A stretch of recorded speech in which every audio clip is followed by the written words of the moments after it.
Tonight, we're going to travel further back than kings and conquests, further back than the names we know from the great houses and their sigils, further back even than the founding of the oldest castles that still stand in Westeros.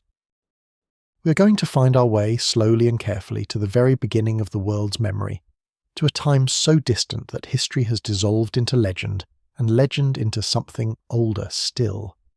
A time the people of Westeros call the Long Night.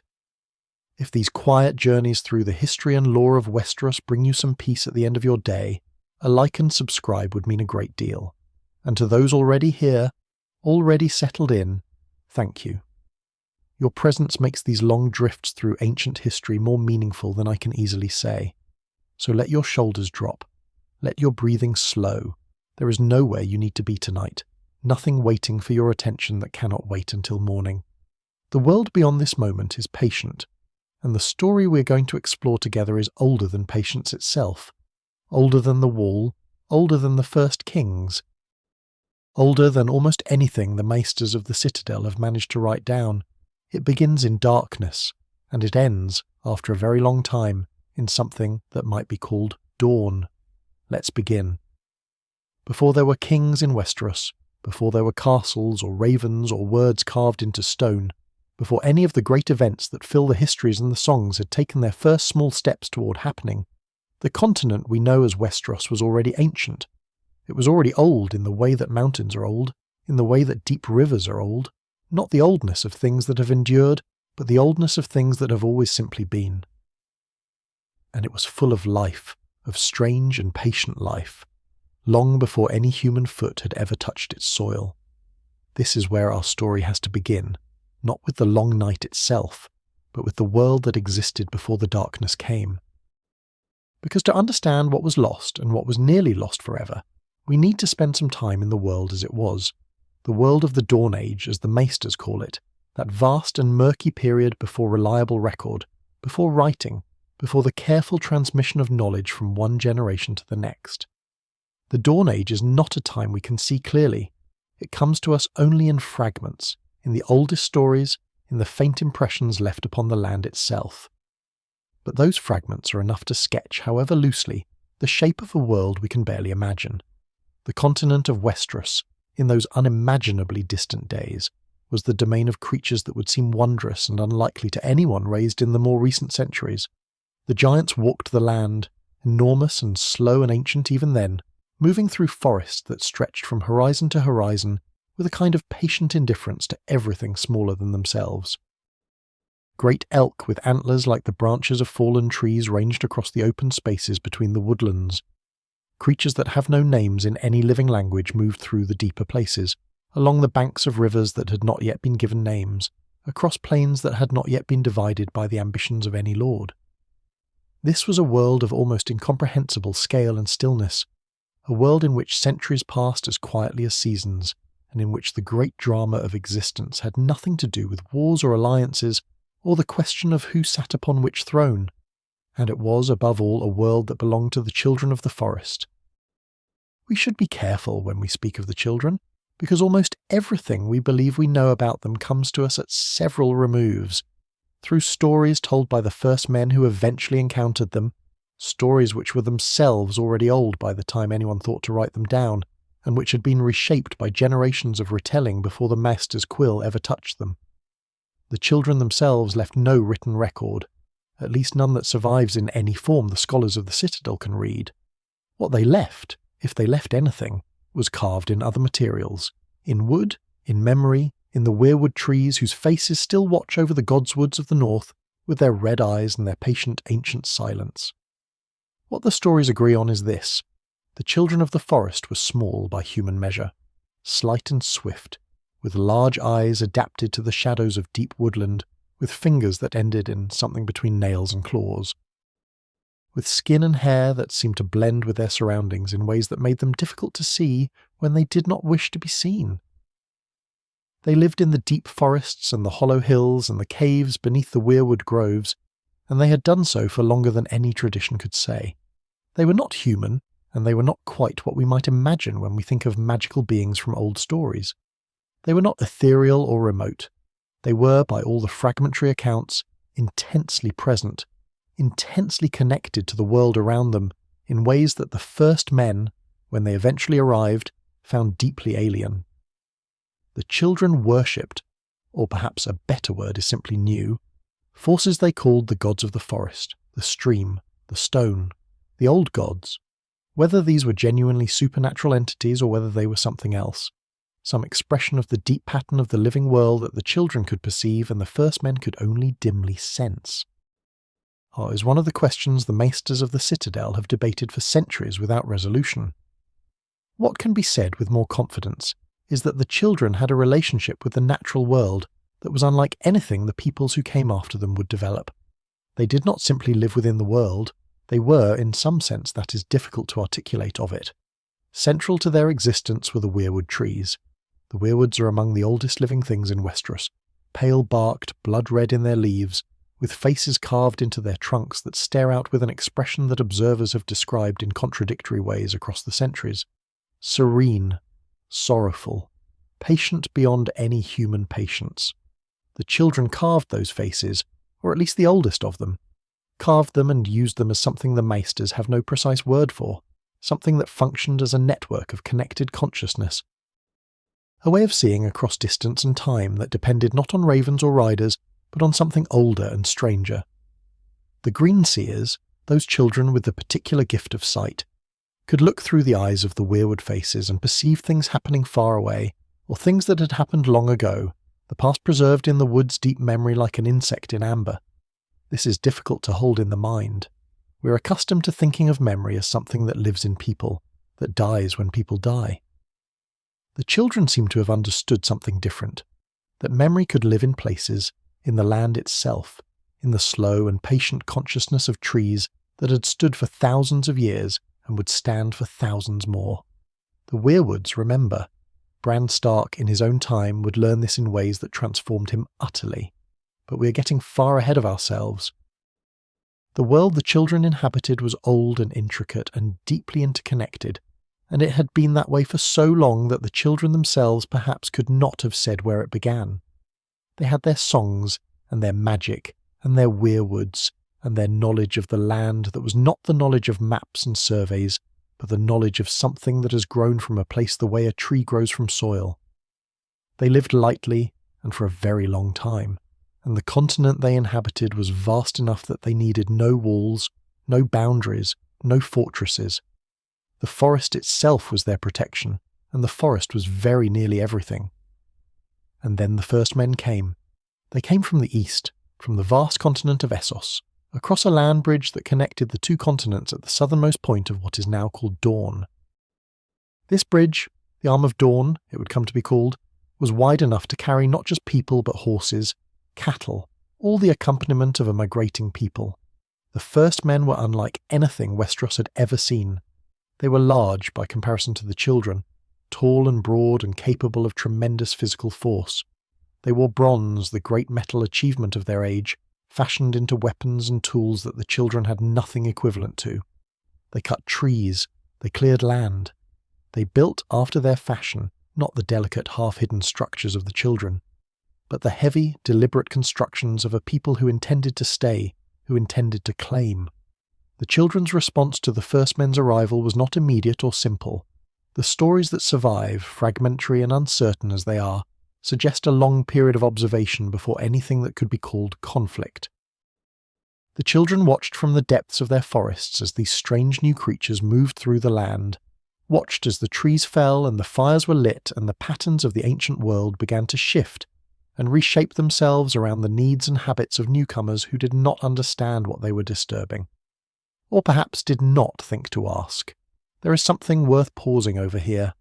The particular tragedy of first contact between peoples who have no shared frame of reference, no common language, no way of communicating the most basic facts about what they value and why. The first men were not, as far as we can tell, malicious in their early destructions. They cut the Weirwood trees because they needed timber, because clearing forest was simply what you did when you were settling new land, because nothing in their experience had prepared them to understand that the trees they were felling were not merely trees, that they were, in some sense, the children understood and the first men could not have guessed at, alive in a way that mattered enormously. The faces carved in the pale bark were, to the first men, a strange decoration, perhaps a marker of sacred space in someone else's understanding, not obviously the interface of a consciousness that stretched back across millennia. And the children, for their part, had no frame of reference for people like this, people who moved with such speed and purpose, who changed the landscape so quickly and thoroughly, who brought with them a relationship to the world that was fundamentally extractive in a way the children's was not. The children's magic, their green sight and their songs, was not well suited to opposing people who carried bronze axes and did not particularly care whether the forest approved of their presence. What followed was a conflict. The old stories call it the wars between the children and the first men, though whether it was a single sustained war or a series of skirmishes and raids and temporary truces spread across many generations is impossible to determine from this distance. The children are credited in some traditions with extraordinary acts of ecological warfare, breaking the arm of dawn and flooding the lands that would become the islands of the Stepstones, in an attempt to stop further waves of first men from arriving. Though whether the children truly possess the power to reshape coastlines with their magic, or whether this is the kind of story that grows up around geological events that happen to coincide with moments of cultural memory, is something the Maesters argue about with great enthusiasm and no definitive conclusion.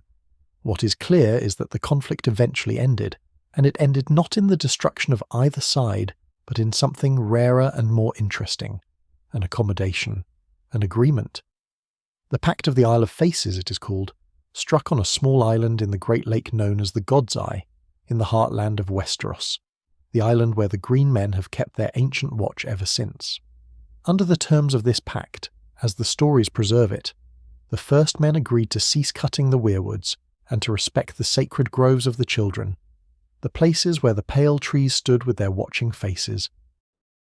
The children, in turn, accepted the first men's presence on the open lands, the plains and shores and meadows that the children had never found essential to their way of life.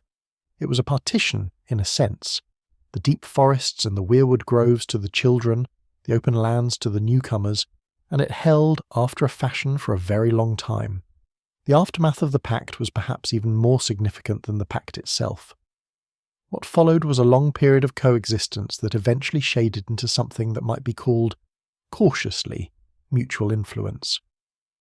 The first men who settled Westeros over the generations that followed their arrival were not the same people who had crossed the arm of dawn.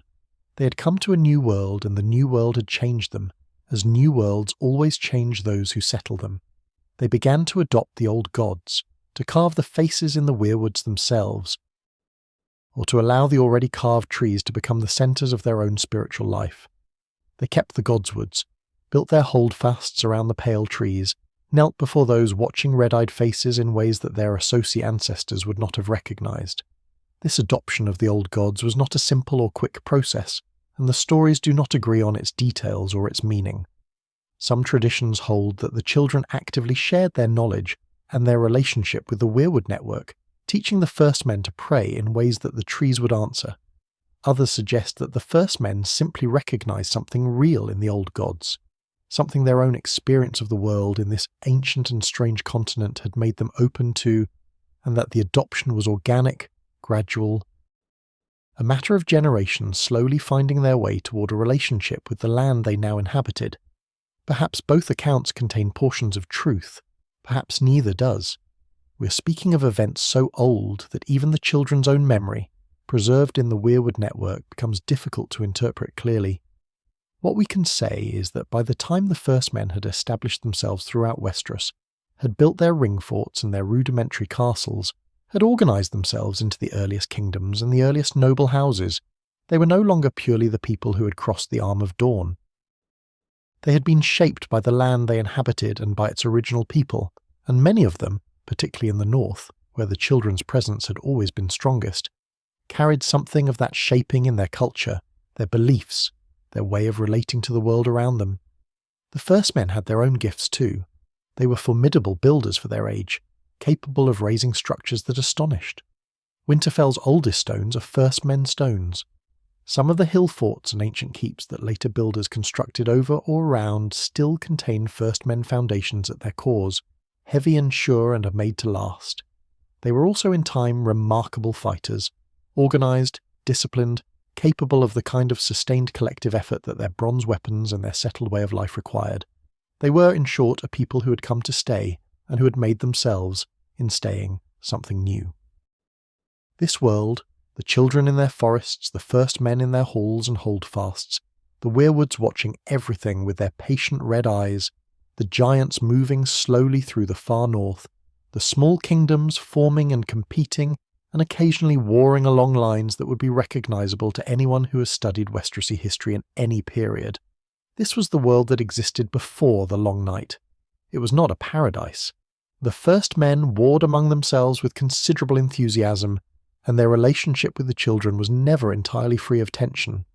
There was suffering in this world and injustice, and the casual cruelties that come with any human society organised around power and proximity. But it was a world in which the problems were, in a sense, ordinary ones, human ones. The kind of problems that people with sufficient wisdom and patience might work through, might find their way around or past or through. It was a world that had not yet encountered anything that lay entirely outside the range of what it could understand. That was about to change. It had always, perhaps, been about to change. The children's oldest stories, the ones that even their greenseers had difficulty tracing to a clear beginning, may have known that something like the Long Night was possible, may have understood that the cold places of the world contained something older and stranger than giants or direwolves or any creature with purposes a living mind could follow, may have feared, in their most private contemplations, what might happen if that something was ever given reason to move south. But knowing a danger exists and being prepared for it when it comes are rarely the same thing, and when the darkness finally arrived, when the winters that had always eventually ended stopped ending, when the cold deepened past anything the living world had learned to accommodate, when the things came out of the lands of always winter with their pale faces and their blue eyes and their silence, the world the children and the first men had built together was no more ready for it than a candle is ready for the wind. The Long Night was coming, and everything we have just contemplated, all of that ancient, intricate, carefully made world, would be forced to endure it or perish. The world we have just spent time in, that ancient layered world of Weirwood groves and first men holdfasts, of the Pact and its fragile accommodations, of giants moving through forests older than memory, that world did not end quickly. It did not end in a single dramatic moment that everyone recognised as the turning point. It ended the way most things end, slowly and incrementally, through a series of changes so gradual that the people living through them had no reliable way to know whether what they were experiencing was simply a difficult season, a hard few years. The ordinary cruelty of a world that had always included suffering, or something categorically different from anything that had come before. This is one of the most difficult things to hold in mind when we try to think about the Long Night. We are looking back at it across an enormous distance of time, and from that distance it has the shape of an event, a defined catastrophe with a beginning and an end, a thing that happened and then was over. But for the people who lived through it, it would not have had that shape at all. It would have had the shape of a winter that was taking longer than usual to end, and then a winter that was taking much longer, and then a winter that seemed to have forgotten how to end, and then something that could no longer honestly be called a winter at all, because the word winter implies a counterpart, implies the eventual return of something warmer.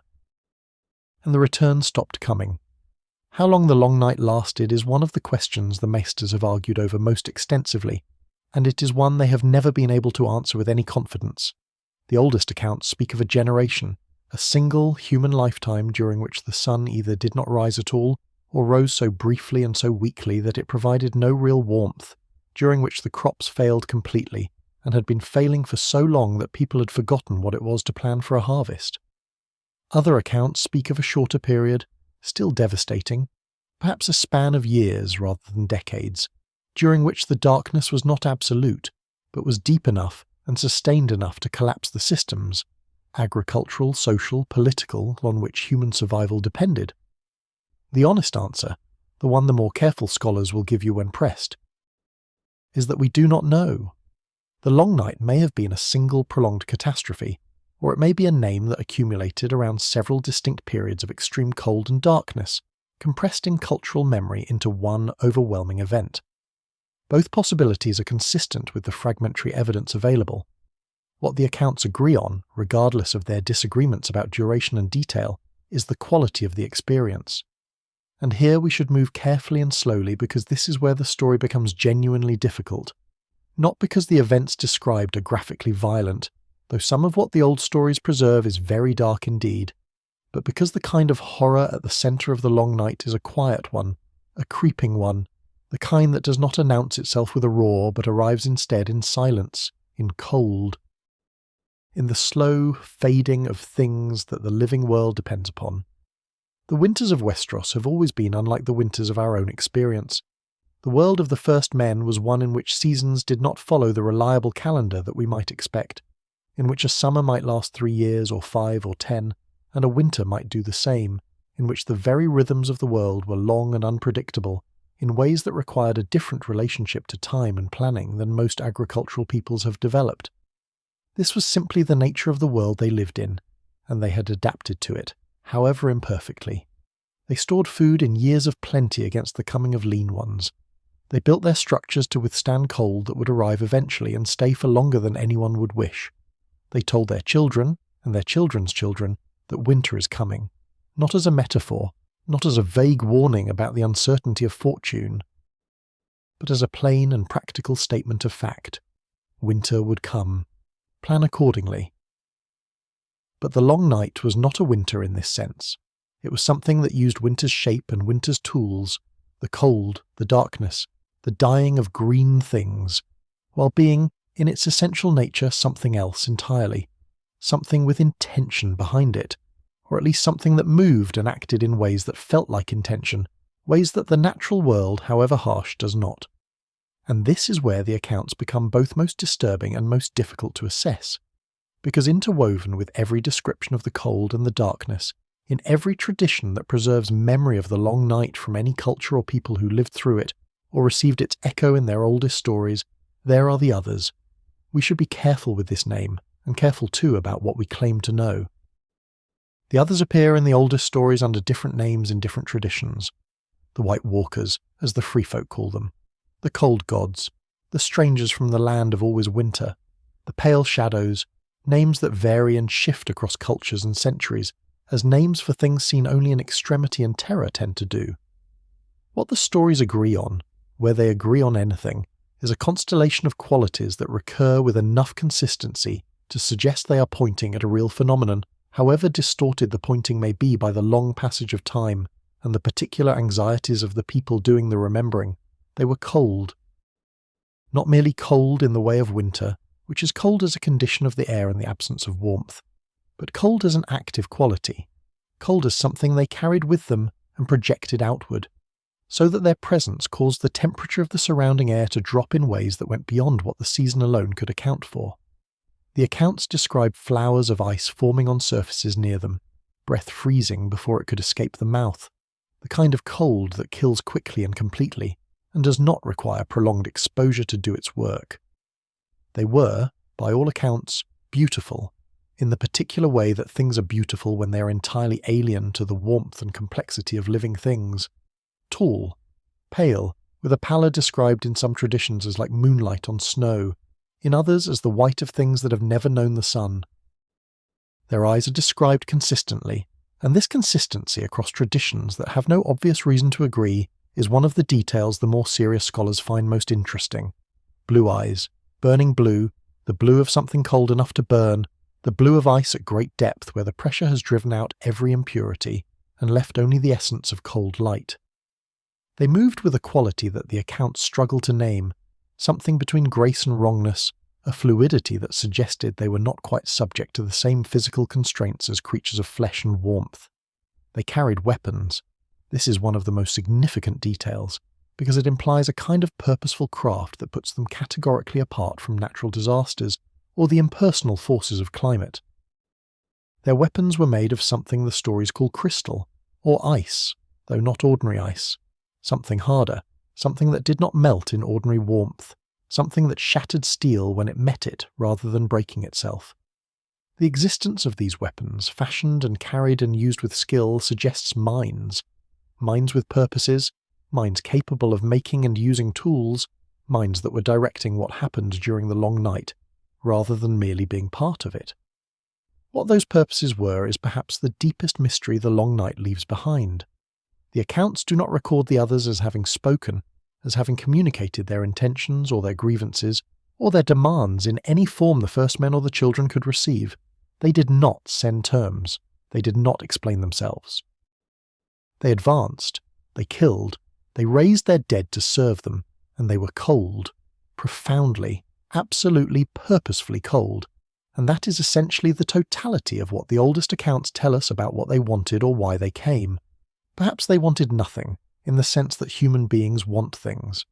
Perhaps what moved them was not desire or grievance, but something more fundamental, more elemental, a kind of imperative so deep it did not require justification.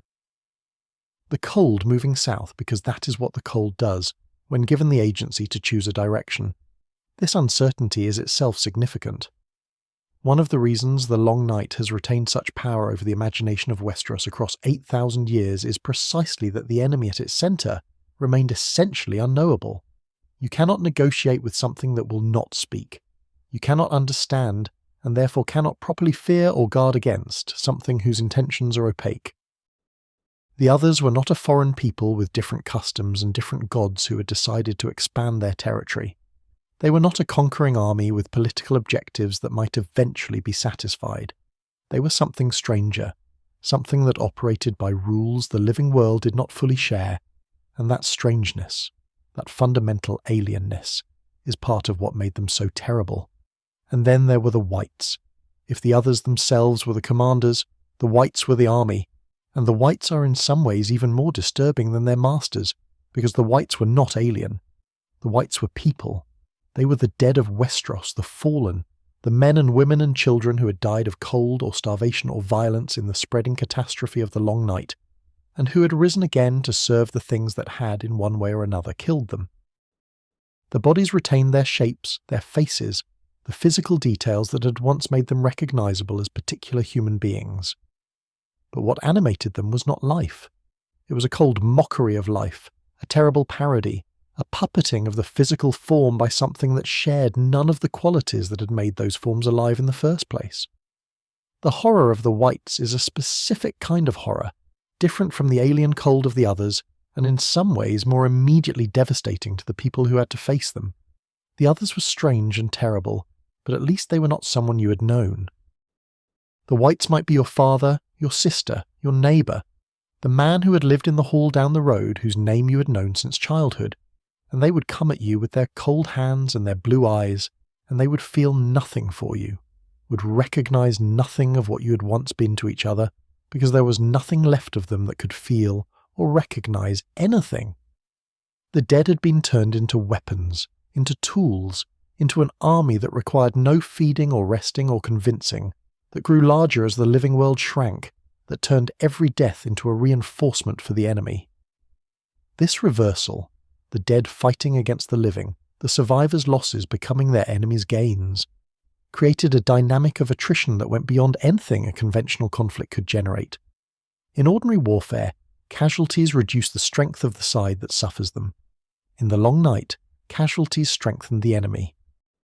Every person who died of cold, every settlement that fell, every community that collapsed under the weight of sustained winter and its attendant starvations and illnesses, added to the army arrayed against those who remained. The mathematics of survival became actively reversed, and this more than anything else in the accounts of the Long Night suggests why the situation came as close to total extinction as the stories imply it did. The children of the forest, with their green sight and their connection to the Weirwood network, would have perceived the approach of all this before the first men understood what was happening.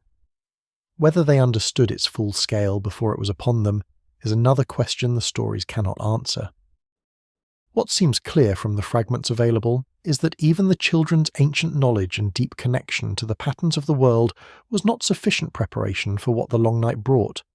They too retreated, pulled back from the outer edges of their territory, gathered toward the deep groves where the weirwoods were oldest and most densely concentrated, where the network of green memory was strongest and might offer some protection, or at least some means of perceiving and communicating across the vast darkness that was spreading across the continent.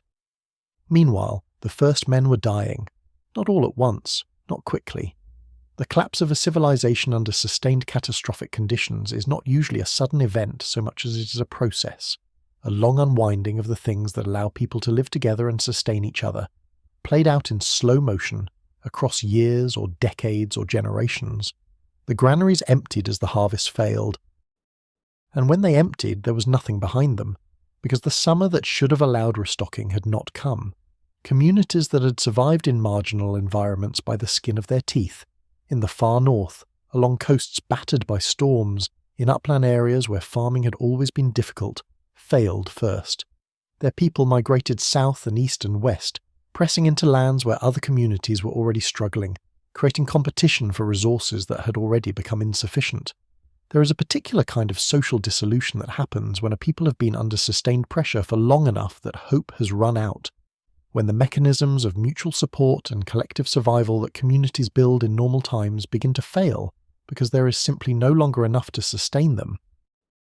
And the calculations of who survives begin to turn cruel. The accounts from cultures that preserved memory of the long night speak of this dissolution in ways that are terrible without being specific. Communities turning on each other, on their own members, the slow erosion of the bonds that had made collective life possible.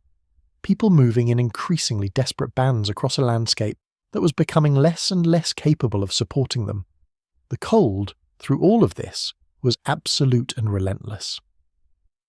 The accounts describe a darkness that was not metaphorical, not simply the psychological darkness of despair, but literal, a sky that gave no meaningful light, whether because of cloud cover so thick and persistent that the sun's warmth could not penetrate it, or because the sun itself had somehow dimmed, or because the season had simply progressed to a point beyond which any natural winter had ever reached. Fires became essential not merely for warmth, but as the only source of light, and the fuel for fires was itself in short supply, in a landscape where the forests the first men could safely harvest were already depleted, and the children's sacred groves were not available for cutting. The darkness and the cold together pressed on human survival from every direction simultaneously. Into this darkness, from the north, came the others and their army of the dead. The advance of the others southward is described in the oldest accounts in terms that are more atmospheric than tactical.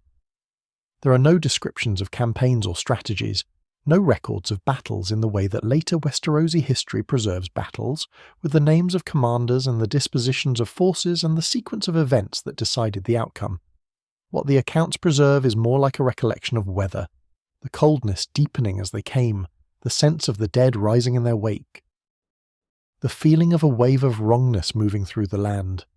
Communities did not receive advance warning that the others were approaching and organized defensive responses in the way that a medieval army would prepare for an invasion it had intelligence about. They simply at some point encountered something that could not be fought with bronze and died, and then rose again. The first men who survived the early encounters brought with them the knowledge that bronze was useless against the others. This was one of the most significant pieces of information to come out of the Long Night's early phases, and its implications were catastrophic. Bronze was essentially the entirety of First Men military technology. Their swords, their spearheads, their axes, their armour. All of it made from the metal they had mastered, the metal that had been sufficient for every conflict they had faced since their arrival in Westeros. To learn that it did not work, that blades of bronze passed through the others as though they were smoke or shattered on contact with them, was to learn that the entire arsenal the First Men had built was irrelevant to the most critical fight they had ever faced. This left the survivors with almost nothing. Fire helped, it seems. Fire was one of the things the others avoided or were at least impeded by, and this would eventually matter enormously.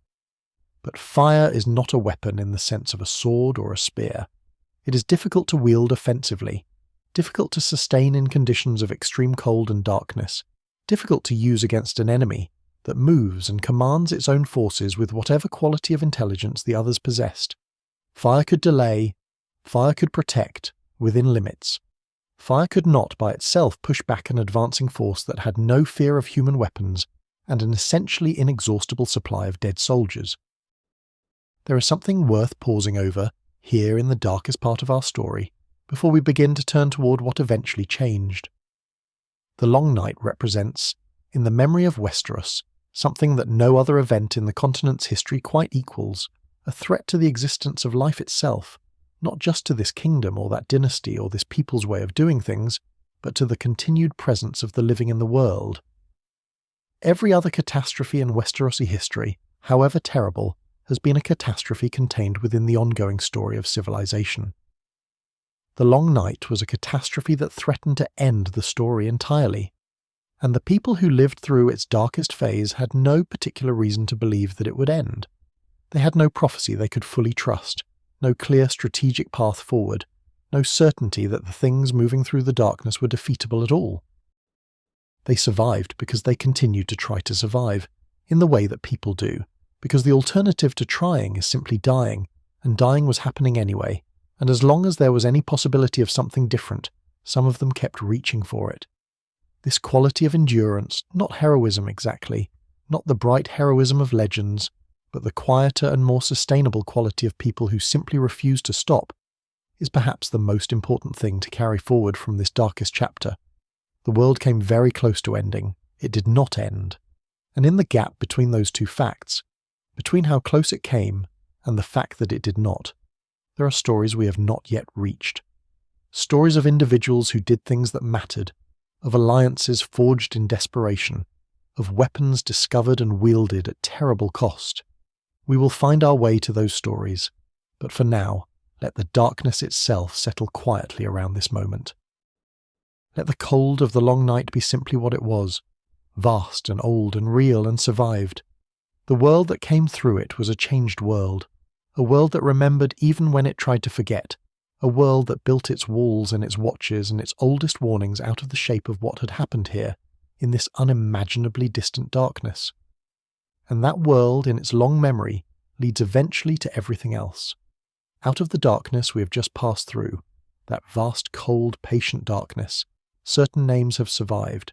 Not many, not enough to give us the clear picture that historians prefer, the kind of picture with reliable dates and confirmed sequences and individuals whose existence can be corroborated across multiple independent sources. The Long Night was not a time that kept good records. It was barely a time that kept people. What it kept instead was stories, and stories are a different kind of record, less precise, more durable, shaped by the needs of the people who told them as much as by the events they purport to describe, but carrying within them, if we handle them carefully enough, something real, some kernel of what actually happened, preserved in the amber of narrative across 8,000 years. The figures who emerge from the legends of the Long Night are figures of a particular type. They are not kings in the administrative sense, not rulers managing territory and taxation, and the complicated logistics of governance. They are something older and simpler than that. The kind of person a world in extremity produces, or perhaps the kind of person a world in extremity needs to remember that it produced, whether or not the memory is entirely accurate. They are heroes in the oldest sense of the word, which is to say they are people who went into the dark when the dark seemed to have already won, and who did something there, or tried to, and whose trying became the seed of everything that eventually followed. We should hold these figures lightly.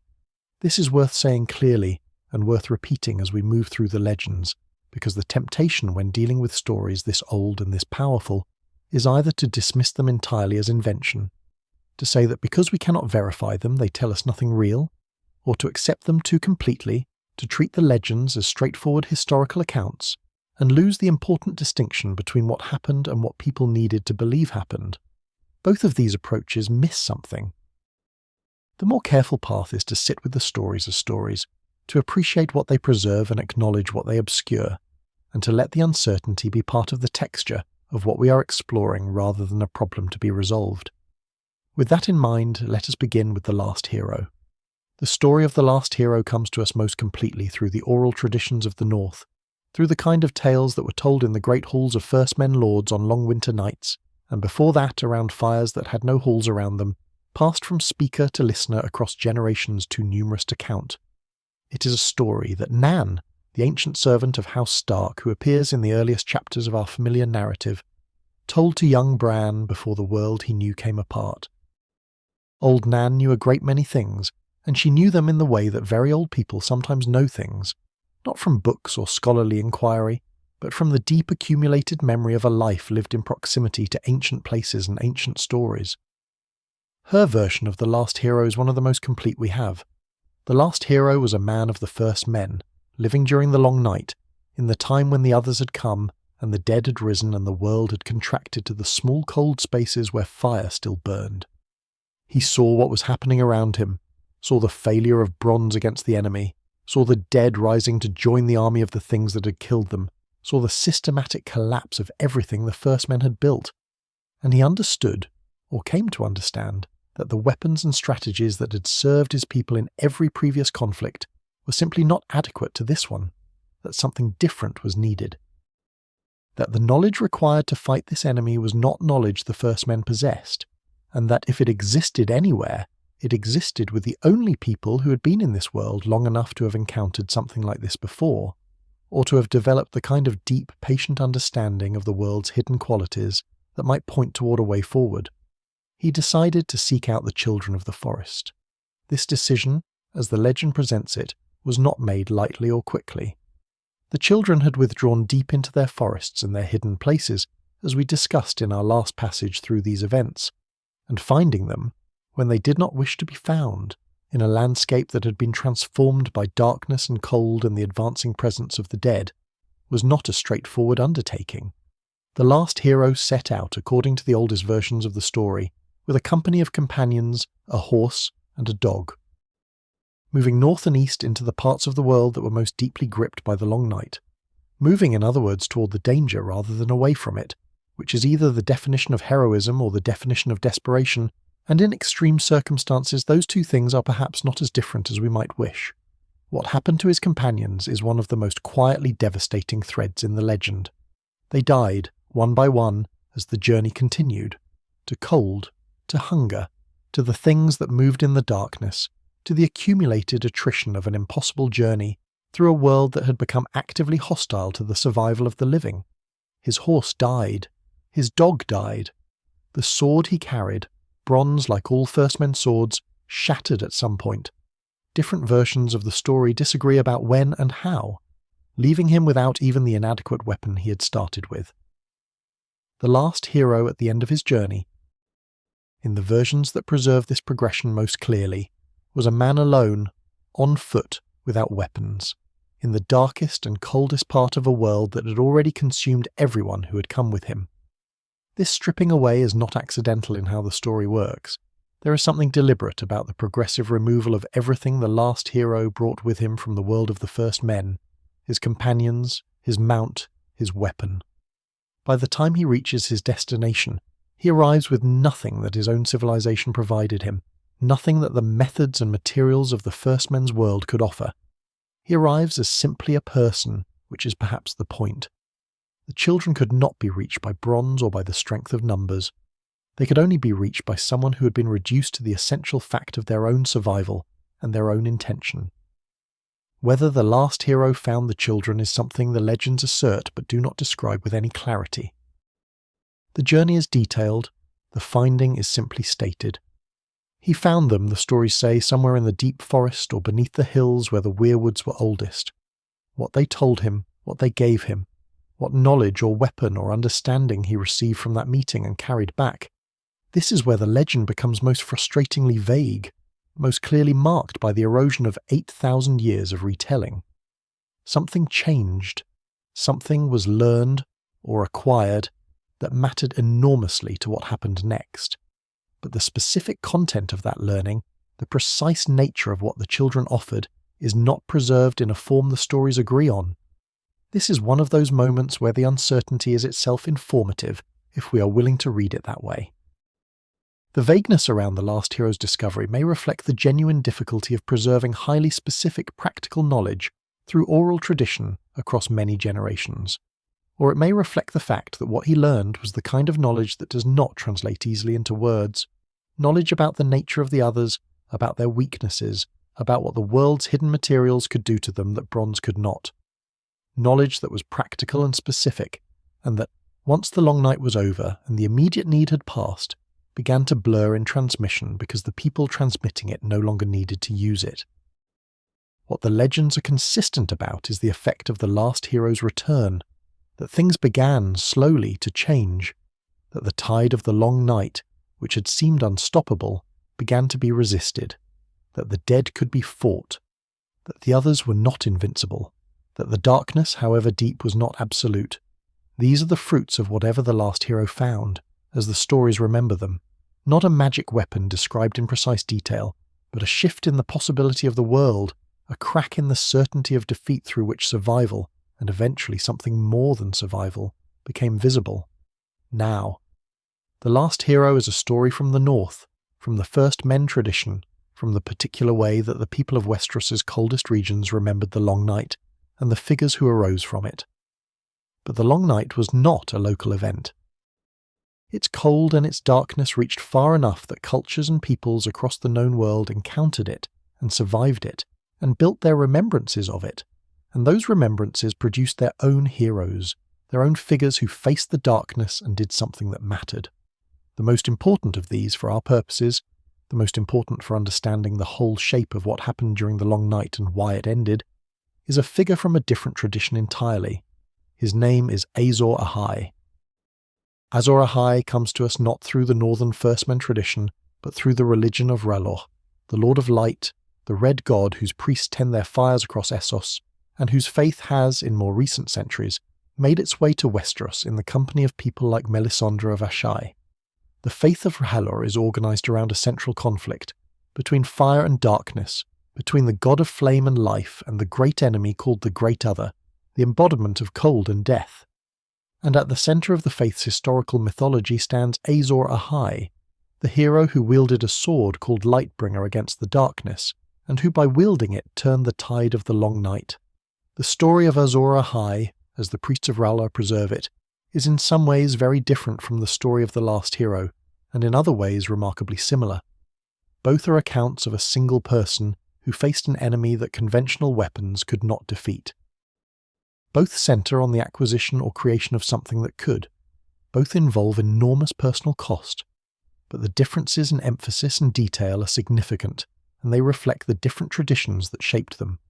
Where the last hero's story is about a journey, about going out into the darkness, about movement and endurance and the progressive loss of everything one carries, Azor Ahai's story is about making, about creation, about the long, painful process of forging something that did not exist before, that could not be forged without suffering, that required of its maker a sacrifice so complete and so terrible that the story preserves it across millennia as the central fact of who Azor Ahai was. According to the tradition, Azor Ahai worked for 30 days and 30 nights to forge a sword intended to fight the darkness in a way that no ordinary blade could. He worked in the way that smiths work, with fire and metal and skill, but what he was attempting was beyond ordinary smithcraft, beyond the making of any weapon the world had previously known. When he tried to temper the blade the first time, he plunged it into water as smiths do, and the sword shattered. He began again. A second blade, worked over 50 days and 50 nights, was tempered by driving it through the heart of a lion, and it too shattered, or was somehow insufficient. The accounts vary on the detail. He began a third time. The third attempt lasted 100 days and 100 nights, and when the sword was ready to be tempered, when the metal had been worked to the point where the final step could be taken, Azor Ahai called to his wife, whose name was Nissa, and asked her to bare her chest, and he drove the sword into her heart. The accounts describe what happened in terms that are both vivid and clearly symbolic, the kind of language that religious tradition uses when it's trying to articulate something that exceeds ordinary description. The soul of Nissa combined with the steel. Her love and her courage and her grief poured into the blade, and from this combination, the perfect smith's work and the sacrifice of the most beloved thing, was born Lightbringer, the sword that burned with its own internal fire, that carried within it something no simple sharpening or hardening of metal could provide. Azor Ahai carried Lightbringer into the darkness, and what followed, the defeat of the great enemy, the breaking of the Long Night, the return of the dawn, is the foundational miracle of the faith of R'hllor. We should sit with this story for a moment before moving on, because it is doing several things at once, and they are all worth noticing. At the most literal level, it is a story about a weapon, about the need for a weapon that the existing technology of the age could not produce, and about the extraordinary measures required to create it. But at a deeper level, it is a story about the nature of sacrifice, about what it costs to make something capable of standing against absolute darkness. The sword cannot be made without the death of the thing most loved. The victory cannot be achieved without a loss so final and so personal that it shadows everything that follows. This is not an accident of the story's construction. Religious traditions that preserve memories of catastrophic events tend to encode within their accounts the understanding that surviving catastrophe is not free, that the cost of survival is real and permanent and not to be minimized.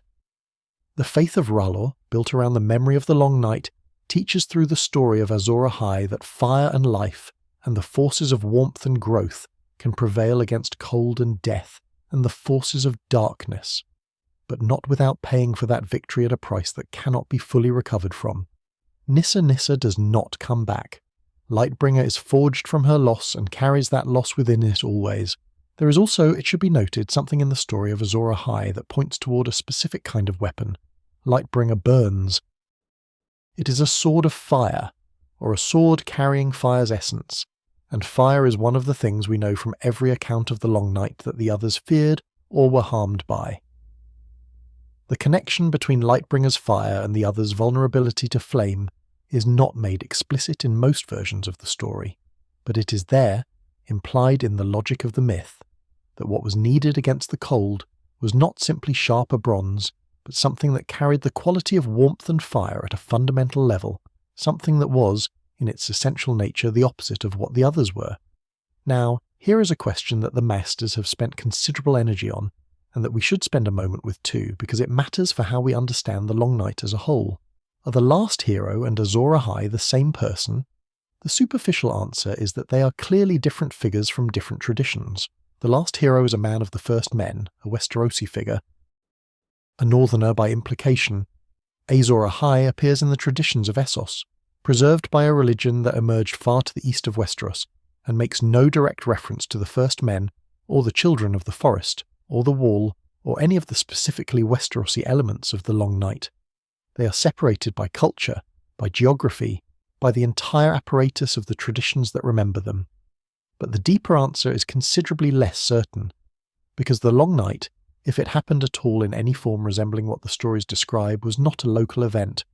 A generation-long winter, a period of prolonged darkness, a temperature drop severe enough to collapse agricultural civilizations. These things do not happen in one place while leaving neighbouring regions unaffected. The Long Night would have been a global catastrophe, or something very close to it, and different peoples in different places would have experienced it and survived it, and built their remembrances of it independently.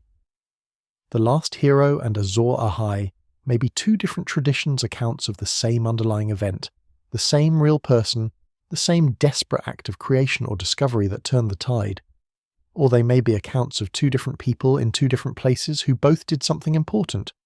Or they may be accounts of one composite figure who never quite existed in either form, but who embodies real things that many people did across the years of the Long Night. The Meisters do not agree. They have not agreed for as long as the question has been seriously studied, and there is no reason to think they will reach consensus in our lifetimes. The honest answer is that we cannot know, and that this uncertainty is not a failure of scholarship, but simply the condition of trying to understand events that happened 8,000 years ago, and left their traces only in the shape of stories. What we can say is that Melisandre, in the age we are more familiar with, believed with her entire being that Azor Ahai would be reborn, that the prophecy attached to the figure of the great hero specified not only what he had done, but what he would do again, that the Long Night's return was expected within the faith of R'hllor, and that a champion of the Lord of Light would rise to face it as Azor Ahai had faced it before. She looked at Stannis Baratheon and saw that champion, and was wrong. She looked at Jon Snow and saw something she could not quite name, and may have been closer to the truth, though the shape of that truth was different from anything she anticipated. The prophecy's persistence across 8,000 years, its survival through the many transformations of the faith of R'hllor, its influence on the events of a time so distant from its origin, is itself a remarkable testament to the Long Night's hold on the imagination of the living world. The prince that was promised is the prophecy's other name, or another prophecy's name that the traditions have intertwined with Azor Ahai's until they are difficult to separate. born of smoke and salt, under a bleeding star, carrying a sword that others cannot feel the heat of. The details are specific and in many cases puzzling, resistant to straightforward application to any single candidate, which has not stopped generations of believers from applying them to whoever seemed most promising in their particular moment. This is the nature of prophecy in a world that takes it seriously. It is plastic enough to survive the failure of each individual interpretation and find new application in the next generation's events. There is one other figure from the Age of Heroes who deserves mention here, not because he is directly connected to the Long Night in the way the last hero and Azor Ahai are, but because he represents something important about the broader world from which the heroes of the Long Night emerged. The Age of Heroes is the name given to the period of Westerosi history that preceded and overlapped with the Long Night, the age from which the oldest noble houses trace their lineage, the age that produced the legendary ancestors whose names still carry weight in the culture of Westeros thousands of years later. Simeon Stareyes, who was said to have replaced his lost eyes with star sapphires and continued to see more clearly than men with ordinary sight. Serwyn of the Mirror Shield, who tricked a dragon by showing it its own reflection and killed it while it was distracted by its own image. Brandon of the Bloody Blade. Garth Greenhand, from whom the rulers of the Reach claimed descent, whose touch was said to make things grow and whose gifts to the world were harvests and abundance. Lan the Clever, who according to legend tricked the Casterlys out of Casterly Rock using nothing but his own ingenuity, the legendary ancestor of the Lannisters. The Grey King, who was said to have slain the sea dragon Naga and built his hall from her bones and lived for 1,000 years, and from whom the kings of the Iron Islands claimed their descent. These figures are legends in the specific sense that they are probably composites, accumulations of stories around names that may have belonged to real people, or around concepts that needed human shapes to make them transmissible across generations.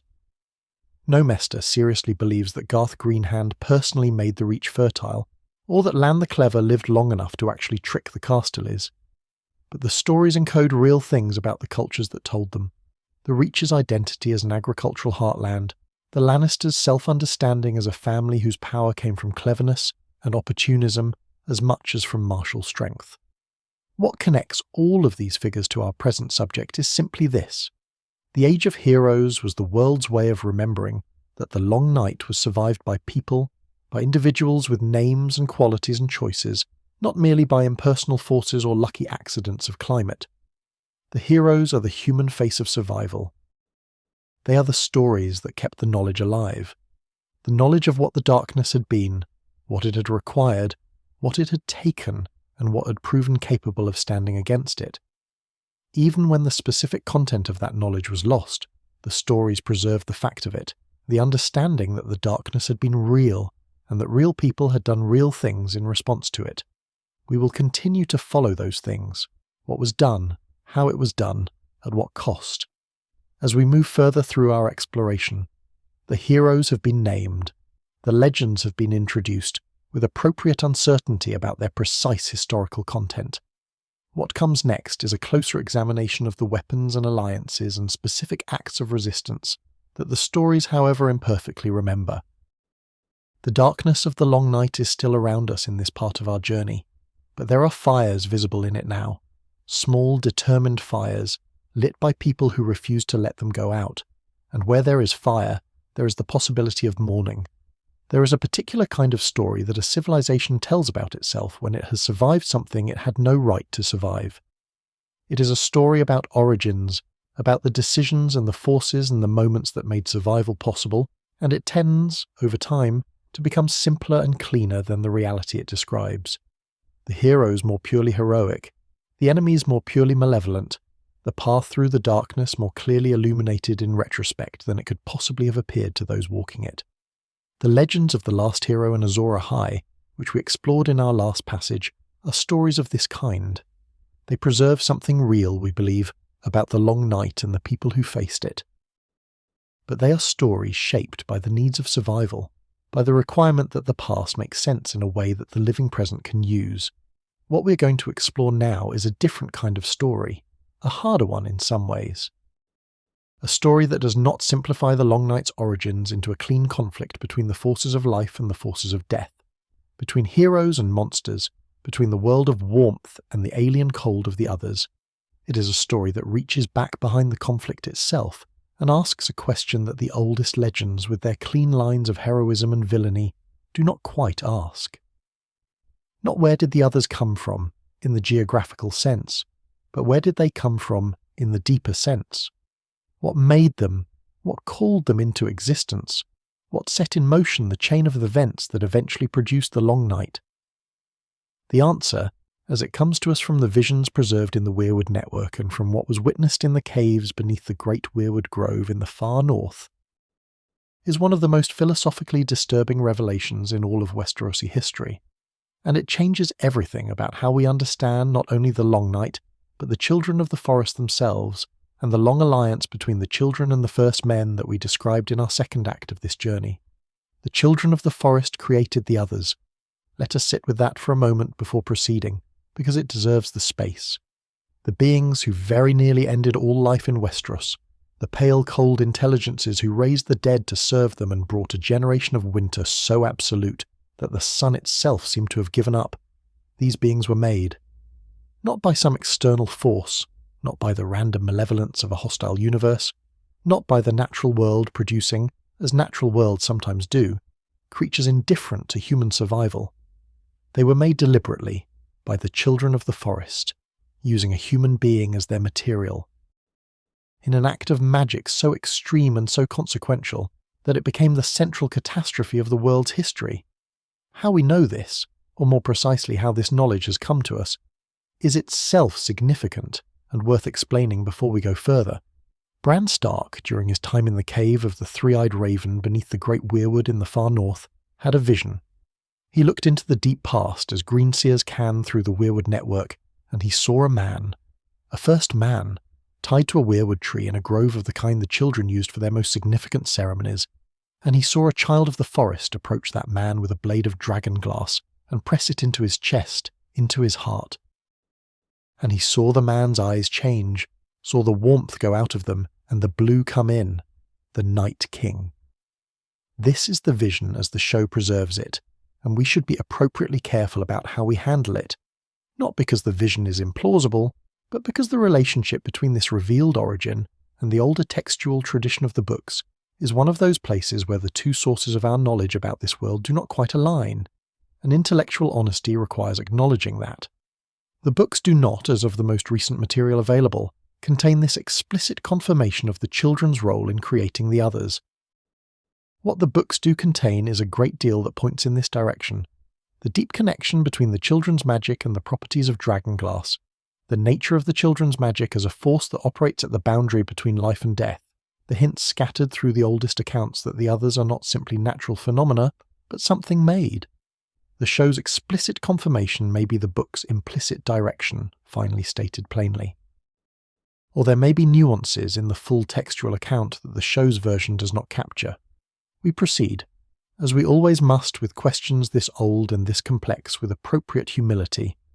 But the essential revelation, that the children created the others, or created what the others became, this we take as our subject and we explore it slowly, because it is a revelation that opens into depths worth sounding. The question of why leads us back to the conflict between the children and the first men that we described in our second act, the wars that preceded the Pact of the Isle of Faces, and that were settled eventually by an accommodation that both sides chose over continued destruction. We noted then that those wars were the result of a collision between two peoples with no shared frame of reference, no common language, no way of communicating the most fundamental facts about what each valued and what each needed. The first men cut the Weirwood trees because they needed timber, and because nothing in their experience had prepared them to understand what the Weirwoods were. The children experienced this as something we might carefully describe as an existential assault, an attack not merely on their territory or their resources, but on the network of consciousness and memory that was, in a very real sense, the medium in which the children's civilization existed. The Pact eventually ended the overt conflict, as we discussed. But the Pact was an accommodation, not a resolution. It established boundaries and mutual obligations. It created a framework within which the children and the first men could coexist without actively destroying each other, and it held for a long time. But the underlying tensions, the the fundamental incompatibility between a people who related to the world as something to be shaped and used, and a people for whom the world was something to be inhabited and known. These did not simply disappear because a treaty had been struck on a small island in a sacred lake. The wars between the children and the first men had, by the time the pact was made, already done enormous damage to the children's world. The cutting of weirwood trees was not simply the loss of individual trees, in the way that felling an oak or an ash is the loss of an individual tree. Each weirwood cut was a severing of the network, a darkening of the web of connected consciousness that the children used to perceive and communicate and remember. The cumulative effect of years of first men settlement, years of forest clearing and weirwood felling, was a significant diminishment of what the children were and what they could do. They survived it. The pact protected what remained. But the world the children inhabited after the pact was a smaller and less complete world than the one they had inhabited before the first men came. This context matters for understanding what the children eventually did, because it was not done in comfort or security. It was done by a people who were already diminished, already pressed back, already living in the awareness that the world as they had known it was contracting around them and that they lacked the means to stop that contraction by ordinary methods. The children were not, at the time of the Long Night's making, if we can call it that, a civilization at the height of its power, confidently deploying the full range of its capabilities. They were a civilization in decline, ancient and knowledgeable and still possessed of remarkable abilities, but reduced and aware of being reduced, and in possession of that particular kind of desperation that comes from having a great deal to lose and diminishing resources with which to protect it. The weapon they made was a weapon against the first men. This is the part of the story that the legends of the Long Night do not preserve, because the legends were told by the survivors, and the survivors were, in the long run, the children and the first men together, allied against what the weapon became. The oldest stories present the others as an external enemy, a darkness that came from outside the world of the living, something alien and cold that descended upon the world of humans and children alike. And in the end, that is what they became. But at the beginning, according to the vision in the Weirwood, they were intended as a weapon against a specific enemy, the first men, who were cutting the trees and burning the forests and dismantling, piece by piece, the world the children had inhabited for longer than memory could reach. A man of the first men, taken and bound to a weirwood tree, a blade of dragon glass pressed into his heart. And the transformation, the expulsion of whatever he had been, the warmth and the particularity and the individuality, and the installation in that human body of something cold and ancient and purposeful.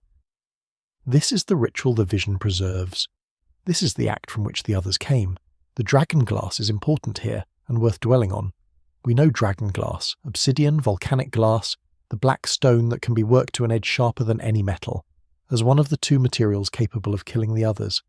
The other is Valyrian steel, and the connection between the two, the reason that these particular materials have this particular property, is something that points back to what we are discussing now.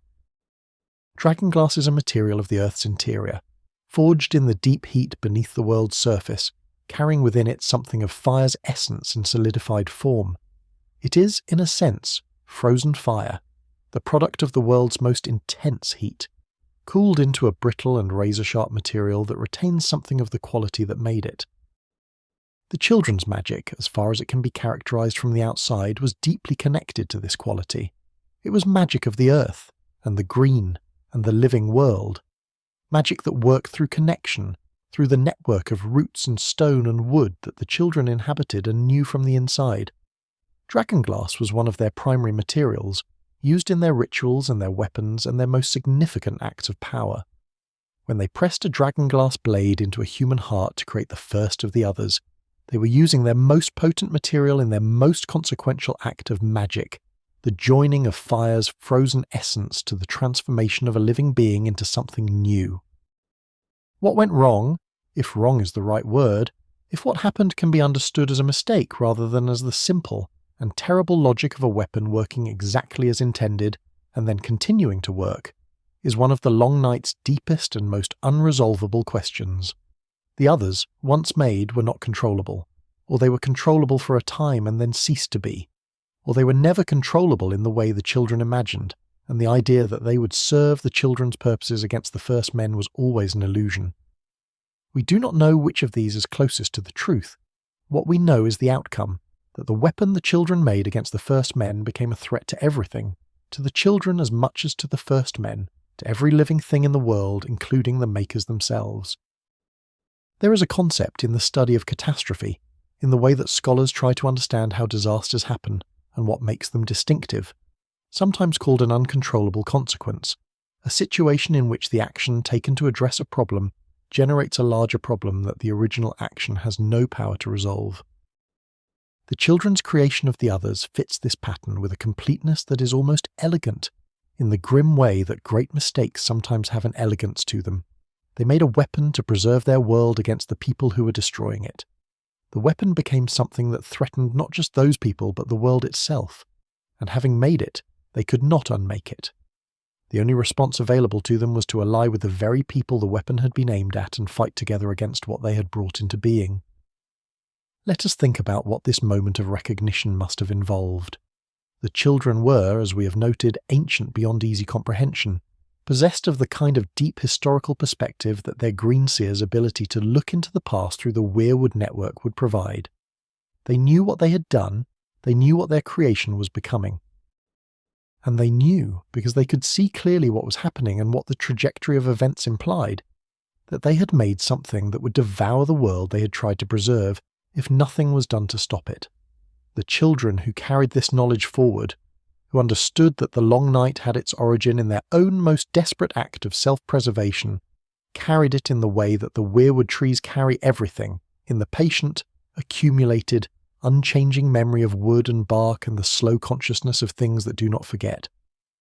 When Bran Stark saw this vision, the child of the forest who guided him, the one called Leaf, small and ancient in the way the children were ancient, confirmed what he had seen. She acknowledged it without apparent defensiveness, without the evasion one might expect from someone confessing to the foundational catastrophe of the world's history. The explanation she offered was simple and in its simplicity devastating. They were at war, she said. They were being slaughtered. Their sacred trees were being cut down. They needed to defend themselves. This is the oldest justification for the creation of terrible things. We were afraid. We were losing. We had no other option. And it is not, it should be said, a dishonest justification in the sense of being factually false. The children were afraid. They were losing. The first men were cutting the Weirwoods, and the world of the children was contracting around them with no clear end to the contraction in sight. The desperation that produced the decision to make the others was real, and it arose from real suffering, and the people who made it were not casually or recreationally violent beings. They were, by every account, beings of deep connection to the living world, beings for whom the death of a Weirwood tree was experienced as something like the death of a part of themselves. And yet, the weapon they made nearly ended the world. This is the paradox that the Long Night's deepest secret places before us, and it is worth sitting with it rather than rushing past it. The same beings who created the network of Weirwood consciousness that allowed the Greenseers to see across time and distance, who made the pact with the first men that established the first great peace in Westeros's history, who allied with those same first men when their own creation turned against all life. These beings also made the others. The capacity for the Long Night was not external to the civilization of the children. It arose from within it, from the same deep knowledge and the same ancient capabilities that produced everything beautiful and wise and worth preserving about who the children were. This is not a comfortable thing to contemplate. It is much more comfortable to have a world in which the darkness comes from outside, in which the enemy is purely alien, and the defenders are purely sympathetic and the conflict is clear and clean. But the Long Night, read carefully, does not offer us that comfort. It offers us instead something more honest and more difficult, the understanding that the capacity for catastrophe is not always separable from the capacity for everything else, that the same depth of knowledge and power that enables remarkable things also enables terrible ones, that the difference between creation and destruction is not always the difference between two fundamentally different kinds of beings, but sometimes just the difference between a desperate decision and a considered one.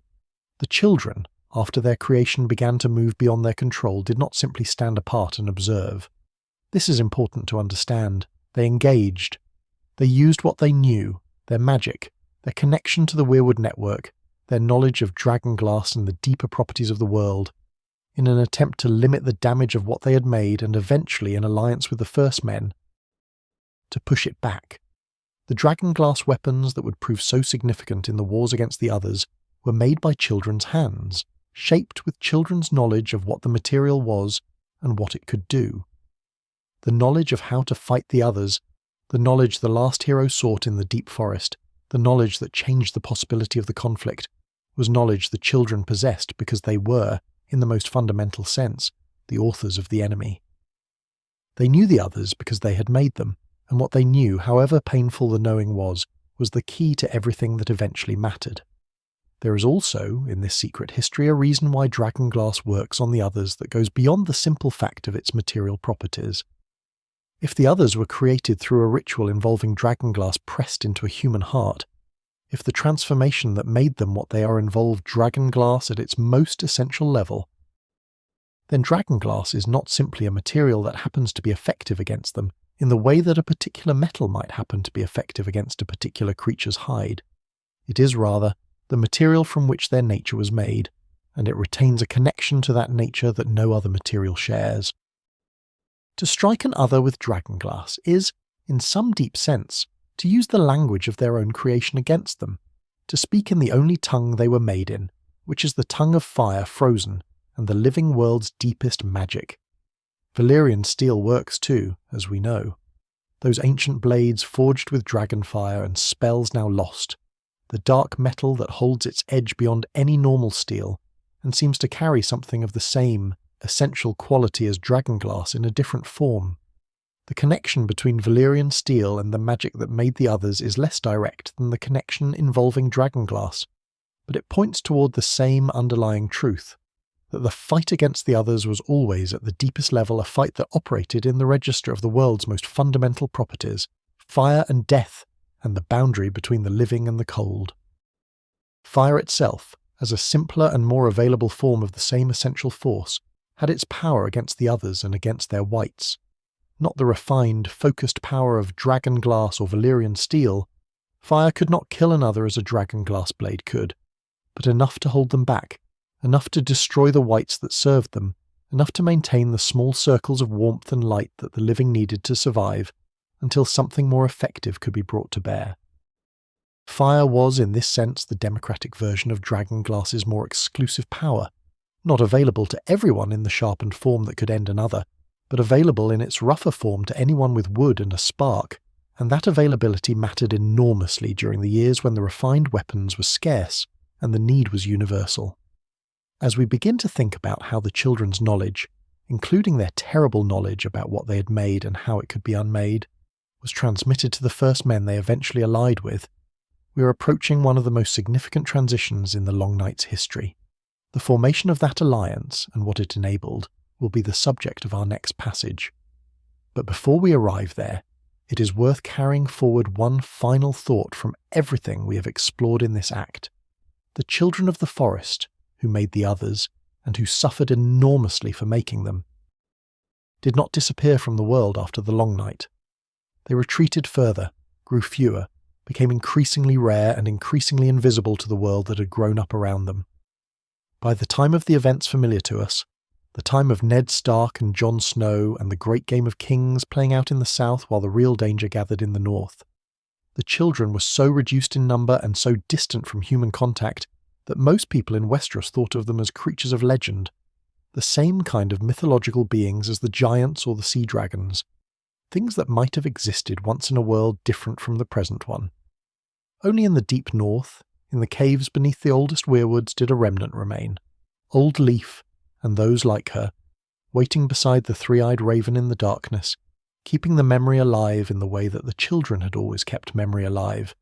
They kept it in the Weirwood, the knowledge of what had been done, what had been made, what had been fought, and at what cost, all of it preserved in the slow consciousness of the trees, available to any greenseer willing to look far enough back and bear what they found there.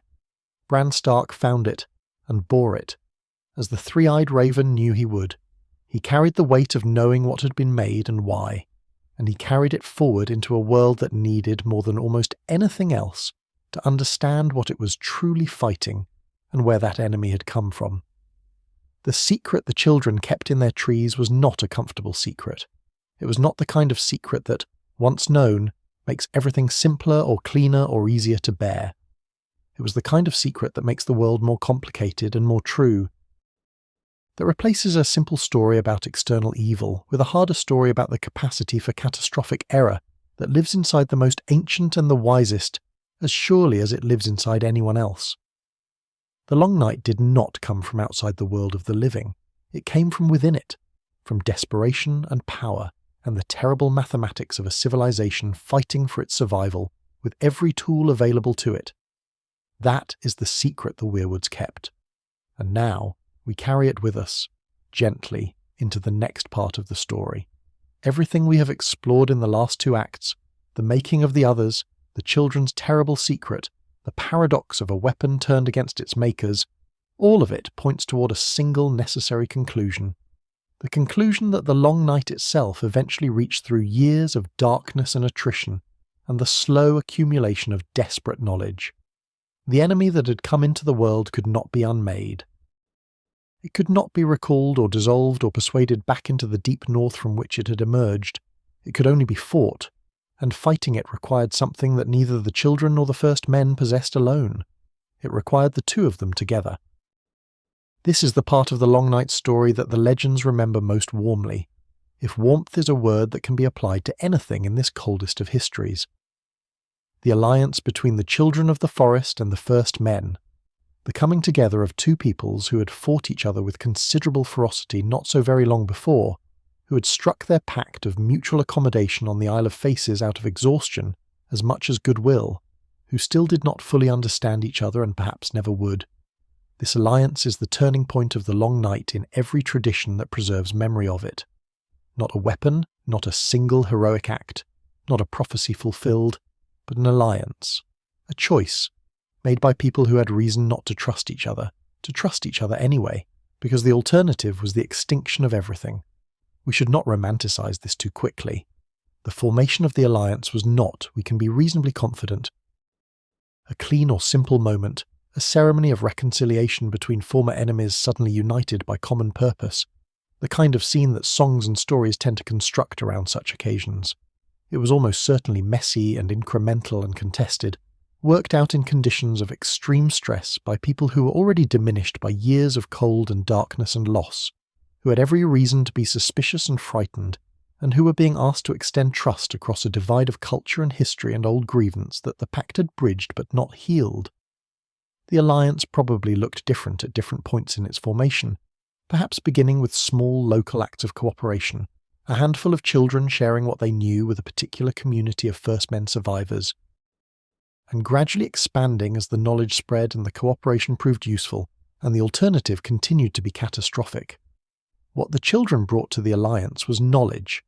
This is the word that keeps returning when we try to characterize what the children contributed, and it is the right word, though it covers a great deal of ground. They knew the others, in the deepest possible sense, knew what they were made of and how they had been made, knew what hurt them and what did not, knew the properties of the materials that could be effective against them, and the properties of the materials that could not. This knowledge was not easily or quickly transmissible, because it was not the kind of knowledge that lives in words and can be passed along in a conversation. It was the kind of knowledge that lives in practice, in the accumulated understanding of how particular materials behave and what particular rituals accomplish, in the deep familiarity with the world's hidden properties that the children had developed over thousands of years of living in close connection with the land. But it could be transmitted, partially and imperfectly, to the first men who were willing to receive it. And in the conditions of the long night, there were first men who were very willing indeed. The most significant practical knowledge the children shared was the knowledge of dragonglass. We have discussed dragonglass at some length in thinking about the children's creation of the others, and we noted there that dragonglass is not simply a material with accidentally useful properties against the others, but a material with a deep connection to the nature of what the others are, connected to the magic that made them, present at their making, constituting in some fundamental sense the language in which their existence was written. The children knew this with the intimacy of makers, in the way that a craftsperson knows the properties of the material they work with, not from studying it at a distance, but from handling it across a lifetime of practice. What the first men needed to understand was not the deep metaphysical connection between dragonglass and the other's nature. That understanding was perhaps beyond what could be transmitted across the cultural divide in the time available, even if it would have been useful to have. What they needed to understand was much more practical. Where to find dragonglass, how to work it, because dragonglass is a material with particular requirements, brittle in ways that metal is not, capable of a sharper edge than any metal, but also capable of shattering if handled incorrectly. How to make weapons from it that would hold their edge long enough to be useful in the conditions of the long night. How to strike with those weapons in ways that would be effective against the others, who did not fight like human opponents, and could not be killed by the methods that worked against human opponents. The deposits of dragonglass known to the peoples of Westeros were not uniformly distributed.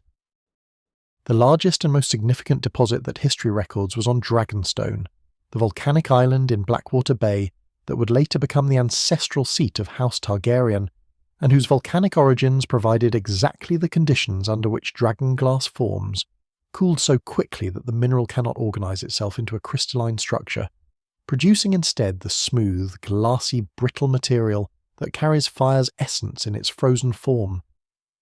But Dragonstone's dragonglass, in the time of the Long Night, was probably not the primary source for the weapons being made, both because the logistics of accessing an island deposit in the conditions of the Long Night would have been challenging, and because the distribution of dragonglass weapons in the archaeological record, such as it is fragmentary and difficult to interpret across this distance of time, suggests multiple sources rather than a single central one. There were other deposits.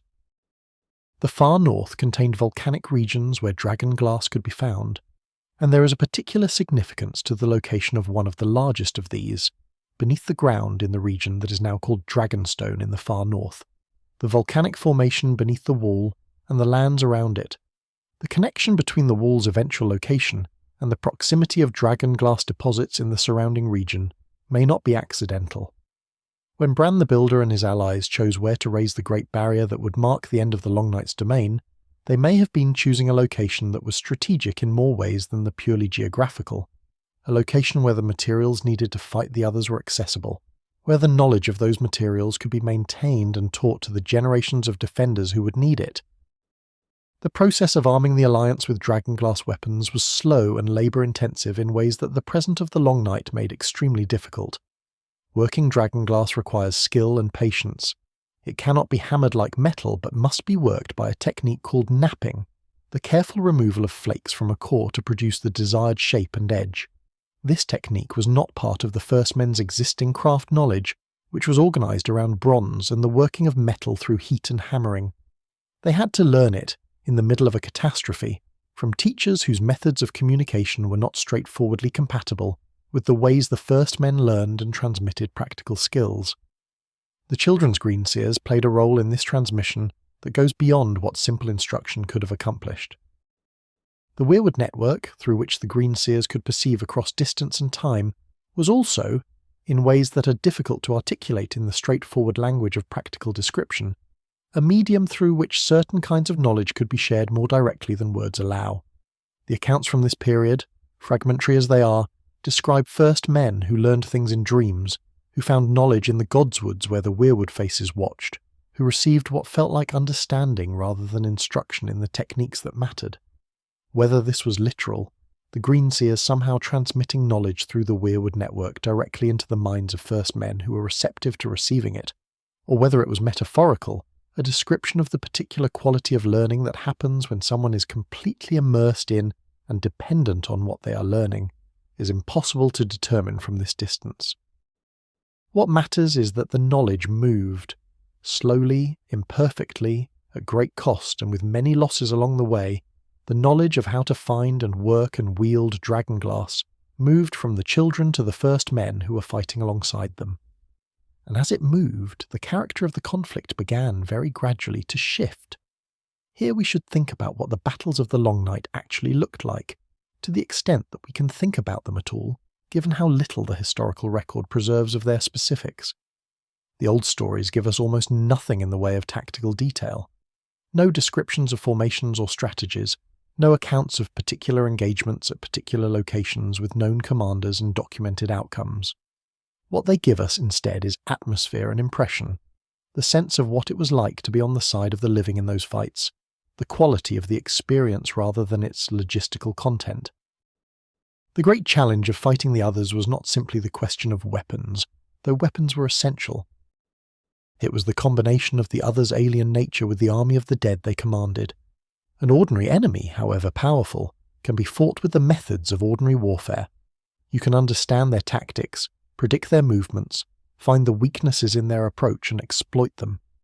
The others did not fight like human opponents. They commanded their Wights not through the normal channels of military communication, through orders transmitted by voice or signal, but through some quality of will that operated at a distance, and did not require proximity or even awareness. A Wight kept fighting as long as the other animating it remained in the field, and the other itself was nearly impervious to the weapons the first men had used in every previous conflict. The Wights, however, were not impervious to fire. This was one of the most important practical discoveries of the Long Night's fighting, and it is one that the records preserve with unusual consistency across different traditions. Fire destroyed Wights in a way that conventional weapons could not. The cold magic that animated them was vulnerable to the direct application of heat, and a Wight brought into contact with fire would cease to function in a way that a Wight merely struck with a sword would not. This made fire not simply a source of warmth and light in the darkness, but an active weapon, and the management of fire during battle became one of the central tactical challenges and achievements of the Alliance's fighting. The combination of fire for Wights and dragonglass for others gave the Alliance something it had not had before, a genuine capacity to inflict meaningful losses on the enemy, not easily, not consistently, not without enormous cost to themselves. The others were still terrifying opponents, fast and cold and wielding their crystal weapons with skill. The Wights were numberless, their numbers growing with every life the Long Night claimed. The alliance of children and first men was always fighting at a disadvantage of resources, always colder and hungrier and more depleted than the enemy they faced. But the disadvantage was no longer absolute. The fight was now a fight, rather than simply a systematic destruction of everything living. The Greenseer's contribution to the Alliance extended beyond the transmission of knowledge about dragonglass. The Weirwood network gave the Alliance something that proved strategically significant in ways that are easy to underestimate if we think about it only in terms of individual battles. It gave them information. The Greenseers could perceive, through the Weirwood faces scattered across the continent, the movements of the others and their armies in ways that no conventional scouting or intelligence gathering could have matched. They could not see everything. The others' relationship with the network, whether they could sense when they were being observed through it, whether they could interfere with its function in the areas they most deeply occupied, is something the accounts are unclear about. But they could see enough to know where the enemy was moving, where the concentrations of Wights were largest, where the living communities were most immediately threatened, and where forces might be most effectively directed.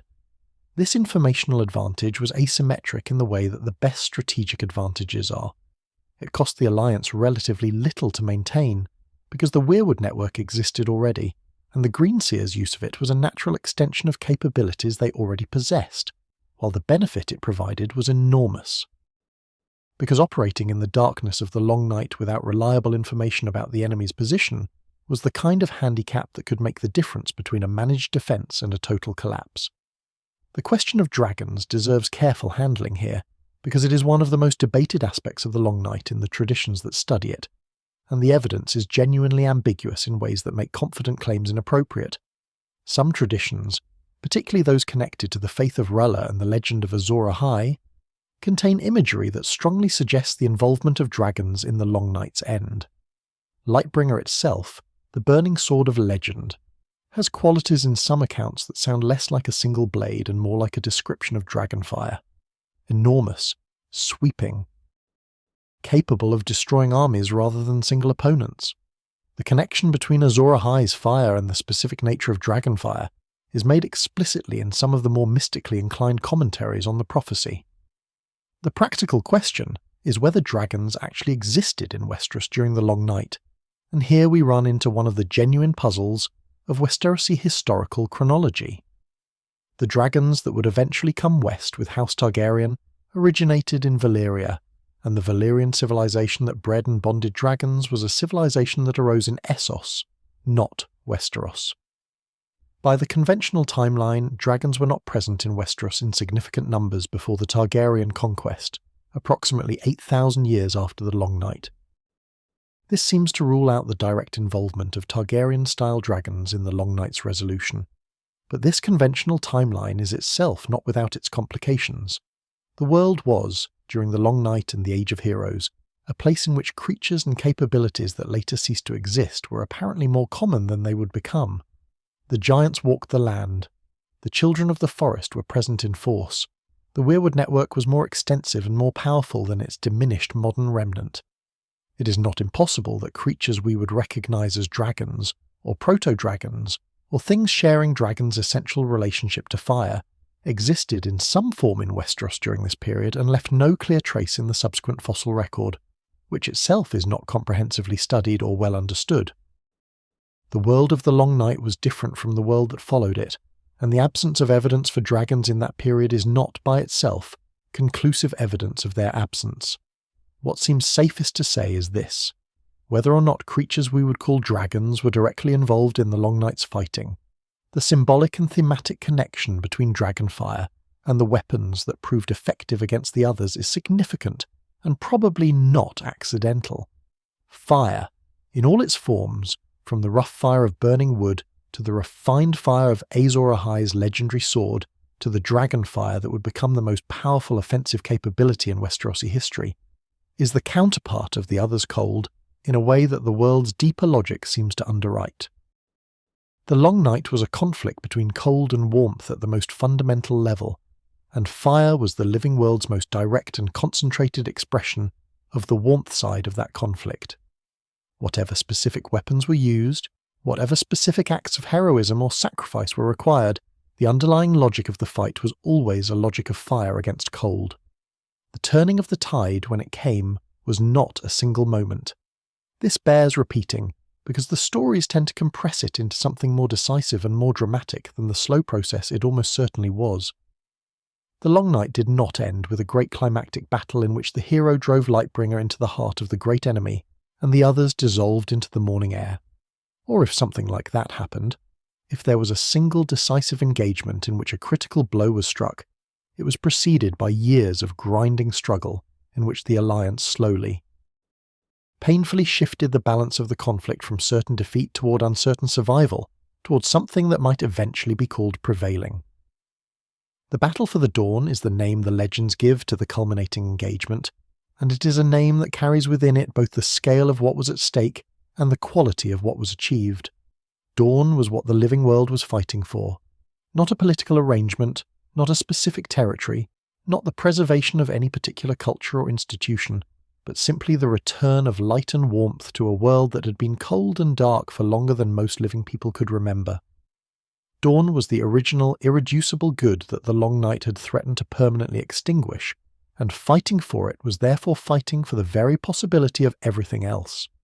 The accounts of the Battle for the Dawn are more impression than description, light breaking through darkness that had seemed absolute. Fire deployed at a scale that the cold could not absorb, the others retreating and then breaking and then being driven back toward the north from which they had come, the Wights collapsing as the magic animating them failed. The silence that followed when the fighting was over being a different kind of silence from the silence that had preceded it. Not the silence of a world holding its breath against the cold, but the silence of exhaustion, the deep and aching quiet of a world that had survived something it had no right to survive and was beginning, very carefully, to believe that it might continue. The Alliance held through all of this. Children and first men, fighting alongside each other in conditions of absolute extremity, using what they knew together that neither could have used alone, the children's knowledge of the enemy and the dragonglass weapons it enabled.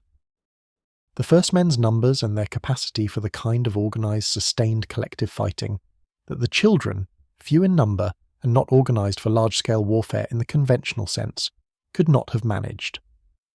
The Greenseer's sight moving through the Weirwood network, providing the intelligence that kept the Alliance from being surprised or outmanoeuvred in the darkness. The combination was not elegant, Nothing about the long night was elegant, but it was sufficient. It was enough.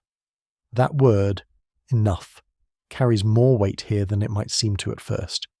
Enough is not triumph, not vindication, not the full and satisfying resolution that the stories we tell about great conflicts usually provide. Enough is simply that the catastrophe did not complete itself, that the living world survived in a condition from which it could eventually recover, that the darkness eventually gave way to something that could be called, with appropriate humility and gratitude, the dawn. The dawn came. We should begin there, with that simple and enormous fact, before we think about what the people who survived the long night did with it. The dawn came. The cold retreated northward, not all at once, and not without leaving behind a landscape transformed by what it had passed through, but retreated nonetheless, pulled back toward the lands of always winter, from which the others had emerged and into which they now disappeared, driven or withdrawing, or simply receding in the way that extreme conditions eventually recede when the forces sustaining them have been sufficiently disrupted. The sun returned, not immediately warm, not immediately generous, but present, a pale and tentative presence at first, rising higher each day by increments so small they were barely perceptible, but rising. The long dark was ending. What the survivors found, as the light slowly returned and they began to move through a world they were seeing clearly, for what may have been the first time in their lives, because some of them had been born during the long night, and had never known a world that was not cold and dark, was a continent that the catastrophe had remade.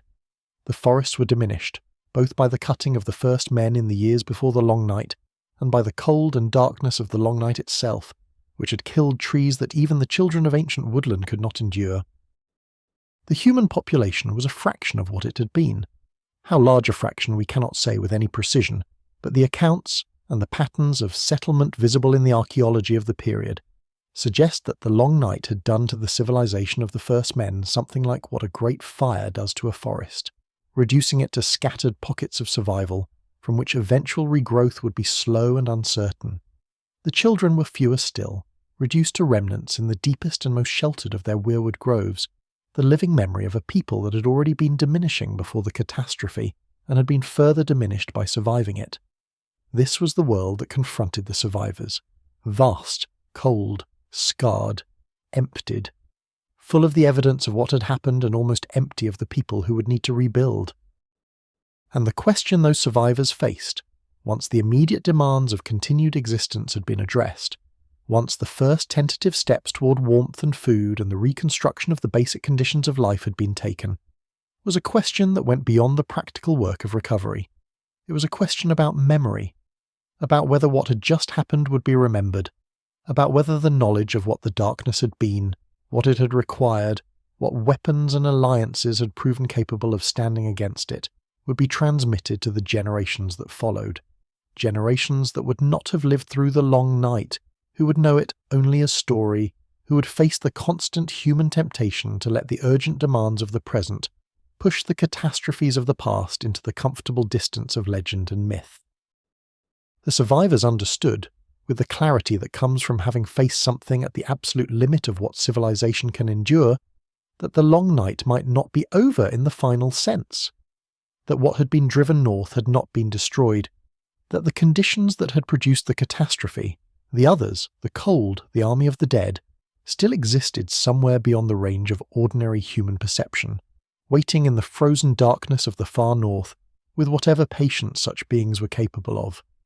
That the victory of the battle for the dawn was a victory in the sense of having pushed back and having survived, not a victory in the sense of having eliminated the threat permanently, and so they built the wall.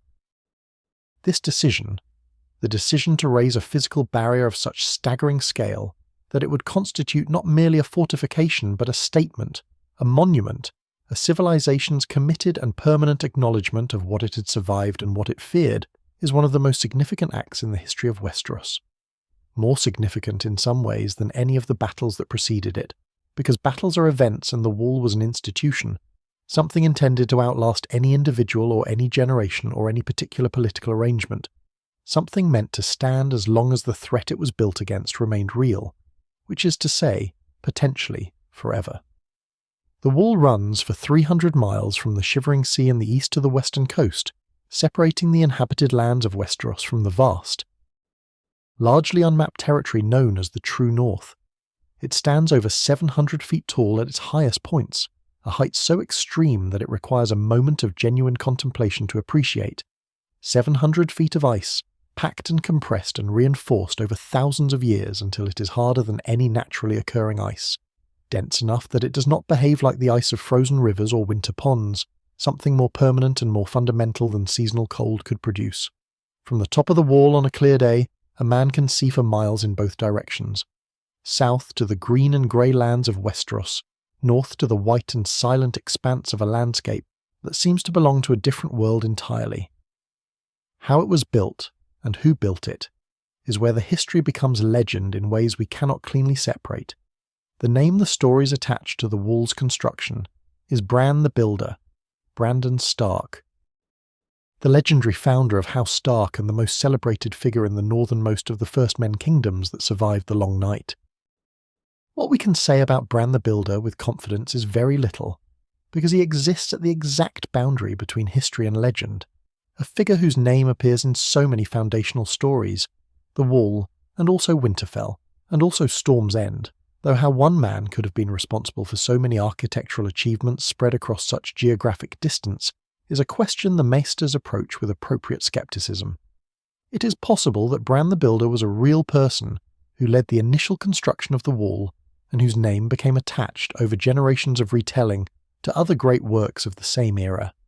It is possible that he is a composite figure, a name that accumulated around the general category of great First Men builder kings of the post-Long Night period. It is possible that he was real and remarkable enough to actually have been responsible for most of what the stories credit him with. In a time when the desperate need for such works might have concentrated extraordinary effort and capability into a single generation. What the stories agree on is the essential character of the achievement. The wall was not simply a very large pile of ice. It was a thing made with intent and knowledge beyond what ordinary construction requires, worked with the kind of deep understanding of materials and forces that the Long Night had produced in those who survived it. The children of the forest, some accounts say, helped with its construction, brought their knowledge of the land and its deeper properties to the work of raising something that would be more than physical. And this is worth pausing on because it points toward one of the most important aspects of the wall that is easy to overlook when contemplating it purely as a physical structure. The wall was made with magic. Not magic in the vague, decorative sense that the word sometimes carries when it is applied to things that are simply ancient or impressive. Magic in the specific sense that the wall contains within it, woven through its ice and its stones and the ancient mortar that holds the castles built along its top, spells of the kind the children understood and practiced, spells that were intended to prevent certain things from crossing it. The precise nature of these spells, what they do and how they do it, and what their exact limitations are, is not something any surviving text describes comprehensively, partly because the people who worked them understood them in ways that do not translate easily into the kind of description that Maesters can record and later readers can follow, and partly because magic of this kind is not well understood by the scholarly tradition of the Citadel, which tends to be skeptical of magical explanations for phenomena that might have other explanations and which has, over the centuries, preferred to treat the wall's effectiveness as a function of its physical scale rather than its magical properties. But the evidence is there for those willing to read it. The dead cannot cross the wall. More precisely, the Wights, the dead animated by the other's cold magic, could not for thousands of years function properly south of the wall. The wall seemed to represent for the magic that animated the Wights a boundary that the cold could not fully penetrate. Wildlings crossed the wall regularly, at various points in its history, through its gates and occasionally by climbing its face. Animals crossed it. The wind and the weather crossed it freely. But the raised dead, in all the long history of the Night's Watch keeping its vigil along the wall's southern face, did not cross it. This asymmetry, permeable to the living, resistant to the dead, is not a property that can be explained by 700 feet of ice alone. The specific spell most often referenced in connection with the wall's magical properties is a ward against the dead and against those who serve the dead, a ward that required, in the accounts that describe it, sacrifice and blood and the kind of commitment that the children understood as the price of working with the world's deepest forces. What the sacrifice was, who made it, what blood was spilled to set the ward in place. These details do not survive clearly, or survive only in forms so fragmentary and contradictory that no reliable account can be assembled from them. What survives is the result, the observable fact of thousands of years during which the wall held as a barrier not merely of ice and stone but of something older and more fundamental. It is significant that this magical barrier eventually failed. When the Night King, the first of the others created by the children, the original product of that desperate ritual in the Weirwood Grove, acquired a dragon, a dead dragon, one of Daenerys Targaryen's children killed beyond the wall and raised with the others' cold magic, he brought it to Eastwatch by the sea and used its fire, cold blue fire, the fire of death rather than the fire of life, to breach the wall. The ward broke, the ice shattered, the great barrier that had stood for 8,000 years, that had been built at the cost of enormous sacrifice and sustained by the slow magic of the Weirwood and the millennia of the Night's Watch keeping its vigil, came down in a matter of moments. This is worth understanding correctly. The dragon that broke the wall was not simply a powerful weapon that happened to be strong enough to destroy a physical barrier. It was, in a specific and meaningful sense, the right kind of weapon to break this specific kind of barrier, because the ward in the wall was a ward against the cold magic of the others, and a dead dragon animated by that same cold magic represented not merely fire in a new form but the perversion of fire itself, the opposite of what the wall was built to resist, the fulfillment of a particular kind of wrongness that the ward had not been designed to encounter, because no one who designed it could have imagined that fire and cold would ever be combined in that way. The wall broke not because it was physically overwhelmed, but because its magic was undone by the specific and terrible nature of what was brought against it. But that is the end of the wall story, and we are still at its beginning. Let us return to the time of construction, to the world in which the wall was first raised, and think about what it meant to the people who built it. The scale of the undertaking was, by any measure the first men possessed, extraordinary. 300 miles of barrier 700 feet high, across terrain that ranged from the relatively accessible lowlands near the coasts to the broken and difficult country of the interior, all of it in the immediate aftermath of a catastrophe that had reduced the available population and the available resources to a fraction of their pre-Long Night levels. The wall could not have been built by ordinary means, with ordinary labour and ordinary materials in any reasonable time frame. Something more was required, more knowledge, more capability, more of whatever the children brought when they came to help. More of whatever magic could be brought to bear on the task of shaping and moving and binding ice and stone, at a scale that no previous construction had approached. The 19 castles of the Night's Watch were raised along the wall's length at roughly equal intervals, each one positioned to control a passage or a gate, to house a garrison of defenders, to serve as a point from which the surrounding territory could be observed and the wall itself maintained and repaired. These castles were in the beginning full.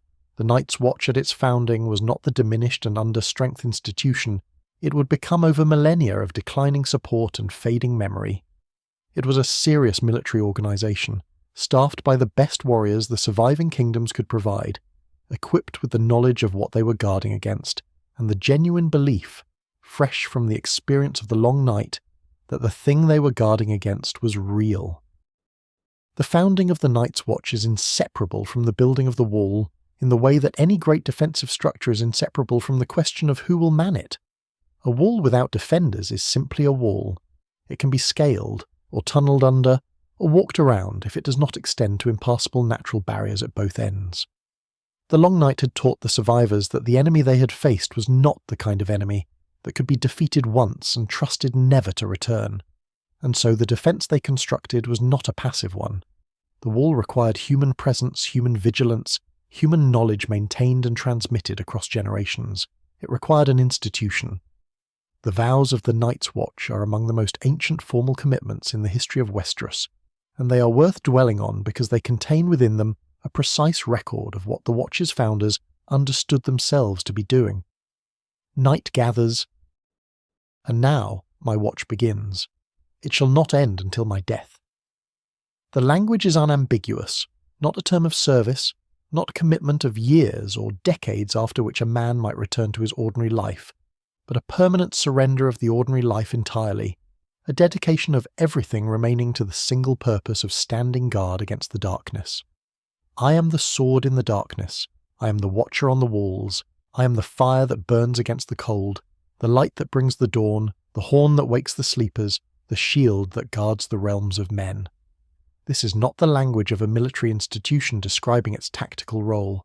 It is the language of a calling, of something understood to be so important that ordinary categories of service and obligation are insufficient to describe it. The men who took these vows in the years immediately following the long night knew what the darkness was. They had lived through it, or their parents had, or their parents' parents. The words fire that burns against the cold and light that brings the dawn were not metaphors to them. They were direct references to the specific nature of the enemy they had faced and the specific qualities that had proven capable of standing against it. The vows encoded the knowledge of the long night in ritual language, preserved it in a form that could be repeated and remembered and transmitted, even as the specific historical memories faded. The requirement that members of the Night's Watch give up inheritance, marriage, and the ordinary claims of family and political loyalty was not arbitrary. It was a response to the specific problem of maintaining institutional focus across generations, in conditions where the threat being guarded against might not manifest for centuries. If the members of the Watch had families, their loyalty would be divided between the institution and the people they loved, between the abstract permanence of the vigil and the immediate demands of the particular lives they were embedded in. If they held lands and titles, they would have political interests that could conflict with the Watch's singular purpose. The founders of the Watch had thought carefully about how institutions fail, about the ways in which the urgent requirements of the present overwhelm the long-term commitments of an organization built around a threat that is not currently manifesting, and they had designed the vows to address those failure modes as directly as possible. The requirement of celibacy and the forfeiture of land and title also served another function, one that is easy to overlook, but that proved crucial to the Watch's ability to maintain itself across the centuries. It meant that membership was open, formally if not always in practice, to men from any background. The Night's Watch was legally and culturally established as a place where men of no family, men with criminal histories, men who had no other prospects, could come and find a role and a purpose. The Black Brothers of the Watch were recruits drawn from the most desperate margins of Westerosi society, as much as from its martial elite, and this breadth of recruitment was what allowed the institution to continue staffing itself, even as the political and aristocratic classes of Westeros gradually withdrew their best men from an organization that seemed increasingly to be guarding against a threat that no longer existed. This gradual withdrawal is one of the saddest processes in the long history we are tracing. It happened slowly over thousands of years, driven by the same mechanism that drives all forgetting. The simple fact that the thing being remembered did not keep happening. The long night ended. The others retreated. The years passed, and then the decades, and then the centuries, and the wall stood, and the Watch kept its vigil, and nothing came. No others appeared. No Wights crossed the wall. The horror that had justified the construction of the most ambitious defensive structure in the history of the world simply was not visible, and as it became less visible, it became less real. First to the people furthest from the wall, and eventually to almost everyone. The Night's Watch at its height may have numbered as many as 10,000 men, staffing all 19 castles and maintaining a genuine military presence along the wall's entire length. By the time of the events familiar to us, the time of Jon Snow and Jorah Mormont and the declining years of the Watch as a functional institution, it had fewer than 1,000 men, staffing only 3 of the 19 castles, the other 16 standing empty and falling slowly into ruin. The knowledge of how to fight the others, the practical, specific, hard-won knowledge of dragon glass and fire, and the particular techniques that the alliance of children and first men had developed at such cost, had largely been lost, preserved only in fragments and hints in the oldest records that few people had the inclination to read or the ability to interpret correctly. Bran the Builder, whoever he was, built something that lasted 8,000 years. This is an achievement so extraordinary that it's difficult to hold in proper proportion. 8,000 years is longer than most civilizations have existed in any form. The wall that was built in the aftermath of the Long Night outlasted the Children of the Forest as a significant presence in the world, outlasted the First Men kingdoms as independent political entities, outlasted the Andal invasion, and the establishment of the Faith of the Seven outlasted everything that the historical record of Westeros contains, except the wall itself, and the old gods, and the slow memory of the Weirwood trees. Winterfell, the other great achievement credited to Bran the Builder, is almost as old, and it is old in a specific and meaningful way, built at a location that may have been chosen partly for its own relationship to the magic of the deep earth. The hot springs beneath Winterfell, which keep the castle's walls warm even in the most extreme winters, suggest a geological situation not unlike the volcanic warmth that produces dragonglass elsewhere in Westeros, a place where the Earth's interior heat is close to the surface, where the world's deep warmth is accessible in a way that matters for survival in a cold land. Whether Bran the Builder chose Winterfell's location because of this property, or whether the property was incidental to whatever other strategic considerations govern the choice, is impossible to know. But the result is a castle that has endured 8,000 years of northern winters without ever becoming uninhabitable, that has maintained its role as the centre of northern governance and the seat of House Stark across a span of time that makes every other noble house's history look brief. The Wall and Winterfell together represent the two great decisions of the post-Long-Night world: the decision to guard the north against what lay beyond it, and the decision to establish a lasting seat of governance in the north that could sustain that guarding across generations. They are complementary acts, each one necessary to the other. The Wall without the Stark kings to maintain the Night's Watch would have been a structure without sustained human purpose behind it. The Stark kings without the Wall would have been a northern dynasty, with no clear reason to orient their civilization around the particular vigil that defined their role in the world. The motto of House Stark, "Winter is coming," is the Wall and the Night's Watch compressed into 3 words. It is the distilled inheritance of the Long Night, the essential message that the founders of the Watch and the builders of the Wall most needed to transmit across the gulf of generations to people who had not lived through the darkness and might not believe in its return. Winter is coming is not a description of the weather. It is a statement about memory, about the responsibility of the living to preserve the knowledge of the dead, about the permanent possibility of catastrophe in a world where catastrophe has happened before, and the conditions for its return have never been fully eliminated. It is the most important thing the Long Night taught the people of Westeros, expressed in the fewest possible words, that so many of them forgot it anyway, that winter is coming became, over the thousands of years between the Long Night and the events of our familiar narrative, a quaint northern saying, a slightly grim regional affectation, rather than the urgent civilizational warning it was always meant to be, is a measure of how thoroughly the ordinary human desire for comfort and normalcy can overwhelm even the most carefully constructed institutional memory. The Wall stood. The Watch kept its reduced vigil. The Starks kept saying the words, and still the South forgot, as the South was always going to forget. Because forgetting is easier than remembering, and the Long Night was very, very long ago. The Wall stood. The Night's Watch kept its vigil. The Starks said their words and meant them, in the way that people mean things when the memory of why the words matter is still close enough to touch. And for a time, a long time, longer than most of what we call history, this was sufficient. The institution held. The knowledge was transmitted, imperfectly and with losses at every generation, but transmitted. The Wall remained what it had been built to be, a barrier and a monument and a statement about what the living world had survived and what it refused to forget. But institutions, like all human things, are vulnerable to pressures that accumulate slowly enough to be invisible until they are overwhelming. And the Night's Watch, for all the care its founders had taken in designing it to resist the particular failure modes of organizations built around long-term threats, carried within its founding a vulnerability that no amount of careful institutional design could fully address. It was built to guard against something that, having been driven back once, did not return for 8,000 years, and 8,000 years is a very long time to maintain vigilance against a threat that shows no sign of manifesting. There is, within the history of the Night's Watch, a story that illuminates this vulnerability more precisely than any abstract discussion of institutional decay could. It is a story about what happens when the thing an institution is built to resist does not come from outside that institution, but grows within it.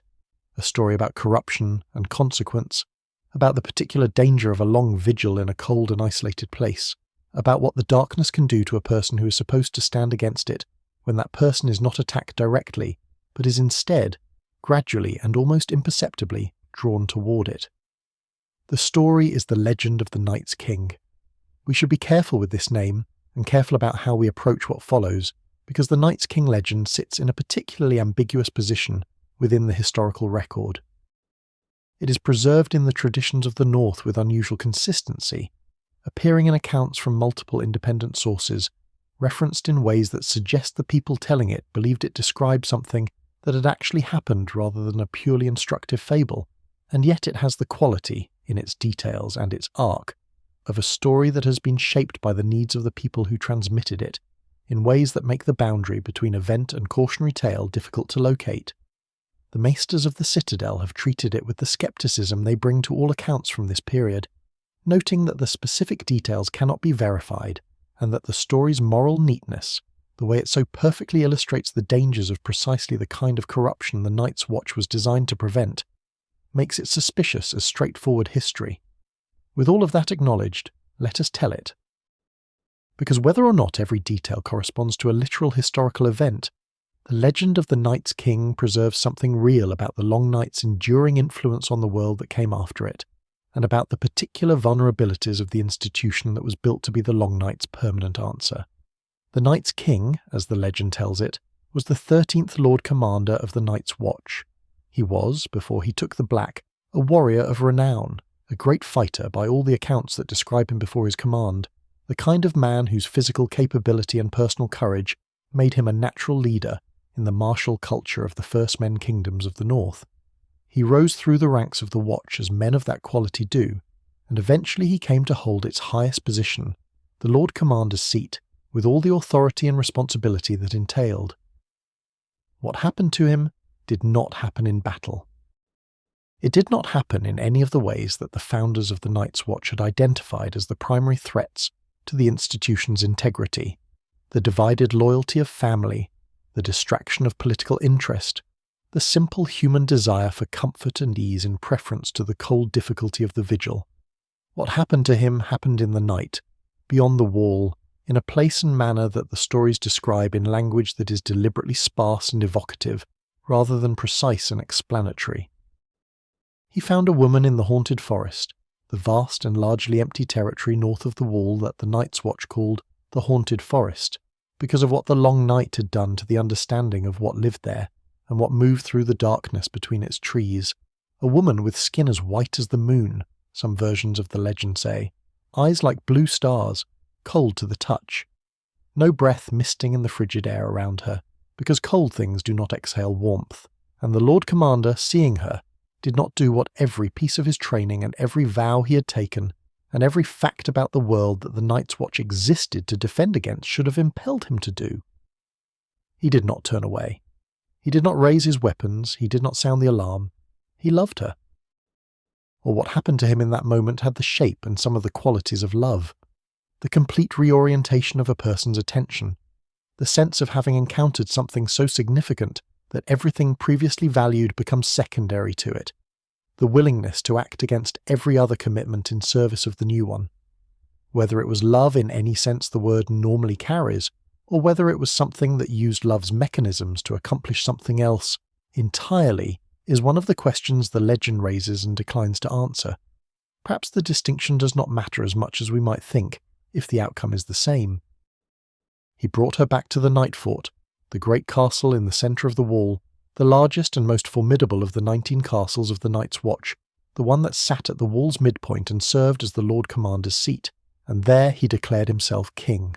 The Night's King, which is the title by which the legend remembers him, and by which the title was understood, was not simply a claim to political authority. It was a declaration of a particular kind of sovereignty, over the wall and the watch and the territory to the north, a sovereignty that derived not from the established order of the Westerosi kingdoms, but from something older and colder. What followed, in the years of the Night's King's rule, the accounts describe in terms that are deliberately vague about the specific nature of the acts committed, but unambiguous about their essential character. He made sacrifices to the others. He offered the lives of those under his command to the cold things, in rituals whose purpose was the maintenance of his rule, and his alliance with whatever he had allied himself with when he brought the woman back from the haunted forest. The Night's Watch, the institution built at the cost of everything the Long Night had taken, designed specifically to prevent exactly this kind of capitulation to what lay beyond the wall, became, for the duration of his rule, an instrument of the thing it had been created to oppose. 13 years, some versions of the legend say, though the number has a ritual quality that makes it difficult to take literally. In traditions concerned with dark things and their mastery, 13 carries symbolic weight that influences how it is used in storytelling, and the actual duration of the Night's King's rule may have been longer or shorter. What the various accounts agree on is that the rule lasted long enough to be a catastrophe, long enough that the ordinary mechanisms by which institutions correct for the failures of their leaders proved insufficient. The men of the Night's Watch under his command were either complicit or coerced, or simply unable to resist what their Lord Commander had aligned himself with. The South, preoccupied with its own concerns and separated from the wall by the vast distances of the North, was slow to recognize what was happening and slower to respond. The figure who eventually brought the Night's King down was not a king of the South, not an army from the established powers of the Westerosi kingdoms, not any of the institutions that might have been expected to address a threat of this kind. It was a partnership, a Stark king and a king beyond the wall, a ruler of the South and a ruler of the free folk, working together against a common enemy in a way that echoed, quietly and deliberately in how the legend presents it, the alliance of children and first men against the others themselves.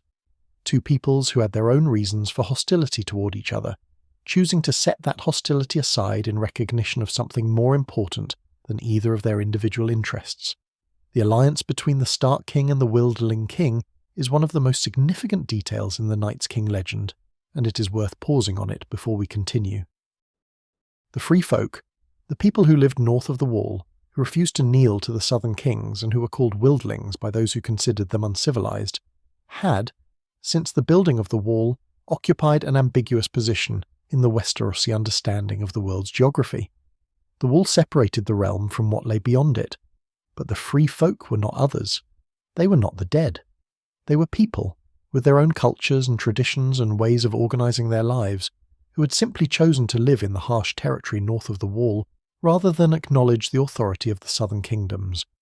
The fact that a wildling king was the partner in the alliance that brought down the Night's King suggests that the free folk, living as they did in the haunted forest and the deeper north, had both a more immediate stake in what the Night's King was doing and a more direct capability for addressing it than the southern kingdoms possessed.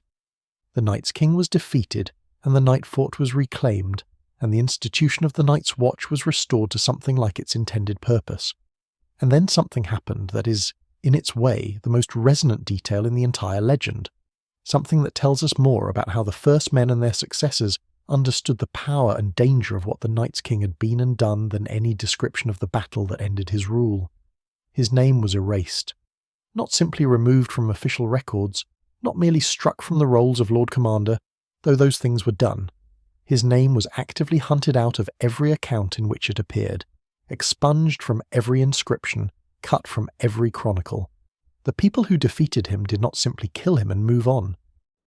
They organized a systematic erasure of his identity from the record of the world, a deliberate and comprehensive effort to ensure that his name would not survive, that those who came after would know that there had been a 13th Lord Commander who had done terrible things, but would not know who he had been, what he had been called before the darkness took him, what face to put on the cautionary tale. This erasure tells us something about how these people understood names and their power. In the world of the first men, where the Weirwood trees remembered everything and where the old gods were addressed through the carved faces of the wood, the relationship between a person and their name was not simply the relationship between an individual and a convenient label. Names had weight. They persisted. They could be spoken, and in being spoken could in some sense summon or sustain the reality of the thing they named. To name the Night's King, to speak his birth name in the present tense, as a reference to something real and continuing, might be to risk giving him a kind of ongoing existence that the people who defeated him were not willing to permit. Whether this belief was literally correct, whether names genuinely have that kind of power in the world of Westeros, whether the erasure of the Night's King's name actually accomplished anything beyond the psychological comfort of the people who performed it, is one of those questions that the world presents without clearly answering. What is clear is that the erasure was thorough enough to succeed across thousands of years. We do not know his name, We know only what he became and what was done in that becoming and what it cost to undo. The Night Fort itself bears the weight of this history in its stones, or at least in the stories told about it, which is perhaps the same thing. Of all the castles of the Night's Watch, the Night Fort accumulated the most elaborate catalogue of dark legends, of terrible things done within its walls, of sounds heard in its passages that had no natural explanation, of a particular atmosphere that even in its ruined state seemed to carry the impress of what had happened there.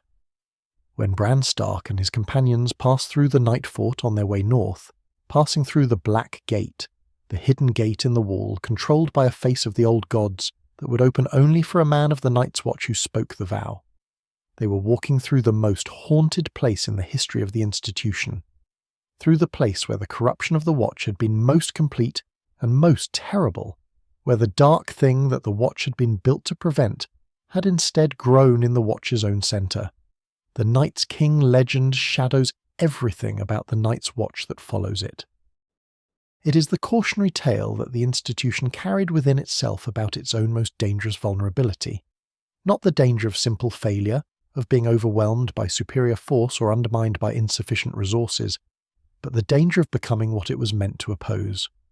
This shadow is present in the way the Watcher's culture developed over the centuries, the emphasis on the vows as absolute and literal commitments, the warnings against forming attachments beyond the wall, the tradition of burning the dead rather than allowing them to be buried in frozen ground where they might be raised. All of these practices and cautions contain within them, if you know how to read them, the memory of the Night's King and what his failure demonstrated about how the darkness could enter an institution from the inside. The parallel with the Night King of more recent memory, the figure who led the others in their second coming, who was, as the vision in the Weirwood revealed, the first human being transformed by the children's ritual into something cold and purposeful, is one that the legend seems to invite and that several scholarly traditions have explored. Whether the Night's King of the legend was in some sense the same being as the Night King who led the others, whether his rule at the Night Fort was connected to the magical forces of the others in ways more direct than the legend's language quite states, is a question the accounts do not clearly resolve. The similarity of their titles, the similarity of their natures as described, the connection both have to the cold magic that animated the dead, all of this suggests a connection, but the nature of that connection, whether it is identity or influence or symbolic correspondence, or simply the way that the story of one has shaped how the story of the other has been told, cannot be determined from the available material. What can be said is that the legend of the Night's King performs a crucial function in the culture of the Night's Watch and the North.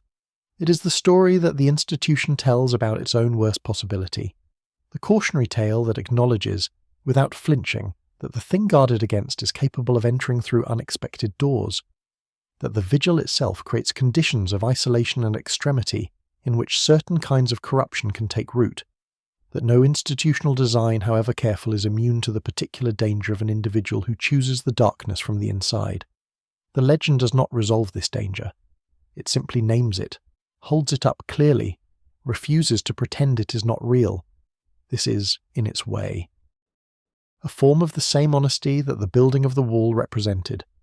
The wall was built by people who understood that the victory of the battle for the dawn was not an elimination of the threat but a pushing back of it, a buying of time, a buying of distance.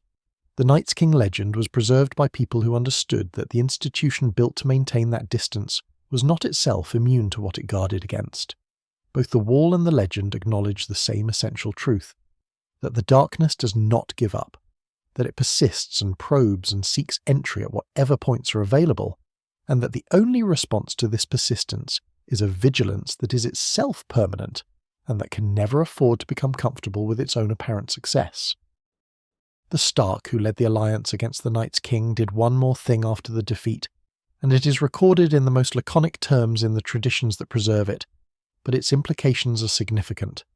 He caused the record to be corrected, not only by erasing the Night's King's name, but by ensuring that what had happened was written down in the forms available to First Men record keeping, and transmitted to the institutions that would need to know about it. The Watch needed to understand what its own Lord Commander had done. The Northern Lords needed to understand what the Watch was capable of failing in. The knowledge of the Night's King's corruption was preserved not as a secret to be buried, but as a warning to be kept.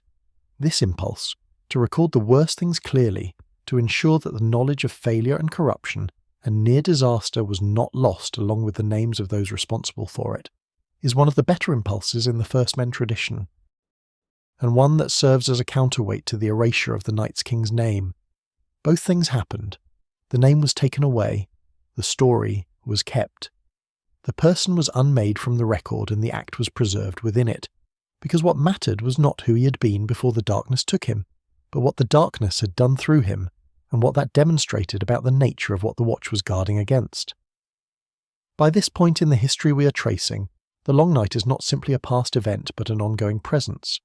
In the wall, in the vows, in the Night's King legend, in the motto of House Stark, in the dragon glass still buried in the volcanic rock beneath certain parts of the north, in the weirwood trees still watching with their red eyes and their patient faces, still keeping in their slowwood consciousness the memory of everything that had happened from the children's first singing to the others' retreat, to the building of the wall, to the Night's King's corruption and defeat.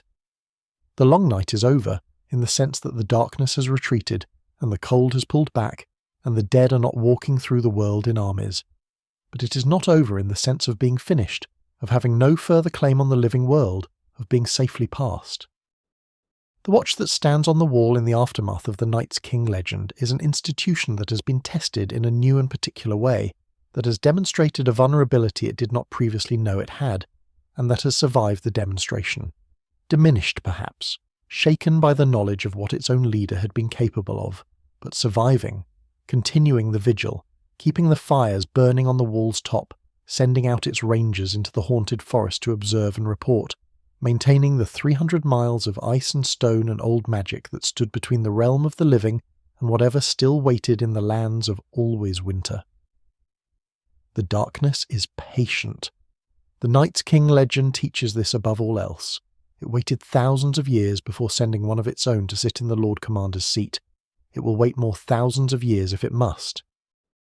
The vigil against something that patient cannot itself afford impatience, cannot afford complacency, cannot afford the ordinary human desire to believe that the worst is behind us, and that what was built in response to it can now be safely reduced or repurposed or allowed to fade. Winter is coming. The words do not expire. They do not become less true with the passage of years in which winter does not come. They are the response to patience with patience, to the darkness's willingness to wait with the living world's refusal to stop watching. The Night's King fell. The Night's Watch endured. The wall stood. And somewhere in the frozen north, in the lands of always winter where the cold was absolute and the sun had never truly reached, something waited with the particular patience of things that have no need to hurry. 8,000 years is a span of time that resists ordinary comprehension. We can say the words, 8,000 years, and understand them numerically, understand that they represent a very large number of human lifetimes stacked end to end, understand abstractly that civilizations have risen and fallen within that span, that languages have been born and died, that the physical landscape of a continent can be meaningfully altered by the slow work of rivers and weather and the gradual movement of coastlines across such a duration. But to feel the weight of 8,000 years, to hold it in the imagination with the same solidity that we hold the weight of a decade or a century, is something that the human mind is not well constructed to do. We are creatures of the present and the recent past, oriented toward the span of living memory and the slightly longer span of recorded history. And 8,000 years lies so far beyond both of those horizons that it becomes, for most practical purposes, simply a very long time ago. This limitation of human temporal imagination is not merely an interesting quirk of cognition. It is, in the context of the Long Night and its echoes, one of the most consequential facts about the world that the Wall and the Watch and the Stark motto were built to address. The people who raised the Wall understood that 8,000 years was long enough for the most traumatic collective memory to fade almost entirely, long enough for the institutions built to preserve that memory to hollow out from within, long enough for a world to remake itself so thoroughly around the assumption of normalcy that the possibility of catastrophic exception could come to seem like mythology rather than warning. They understood this and they built against it as best they could. And still, across those 8,000 years, the forgetting happened. gradually unevenly, with pockets of preservation in the north and among certain scholarly traditions, and within the old faith of the Weirwoods, but happening nonetheless, the memory of the long night becoming thinner and more distant with each generation that passed without the darkness returning. This is the story of Act 9 of our long exploration, not the story of a battle or a building or a legendary figure, but the story of an echo. The way the long night reverberated through the 8,000 years that followed it, shaping the world in ways both visible and invisible, both acknowledged and forgotten. The long night did not simply end and leave the world to continue as though it had not happened. It left marks, permanent ones, on how the people of Westeros and the wider world organised their spiritual lives, their political institutions, their relationship to prophecy and the deep past, their understanding of what the world was capable of producing in its worst moments. Some of these marks were deliberately made and carefully maintained.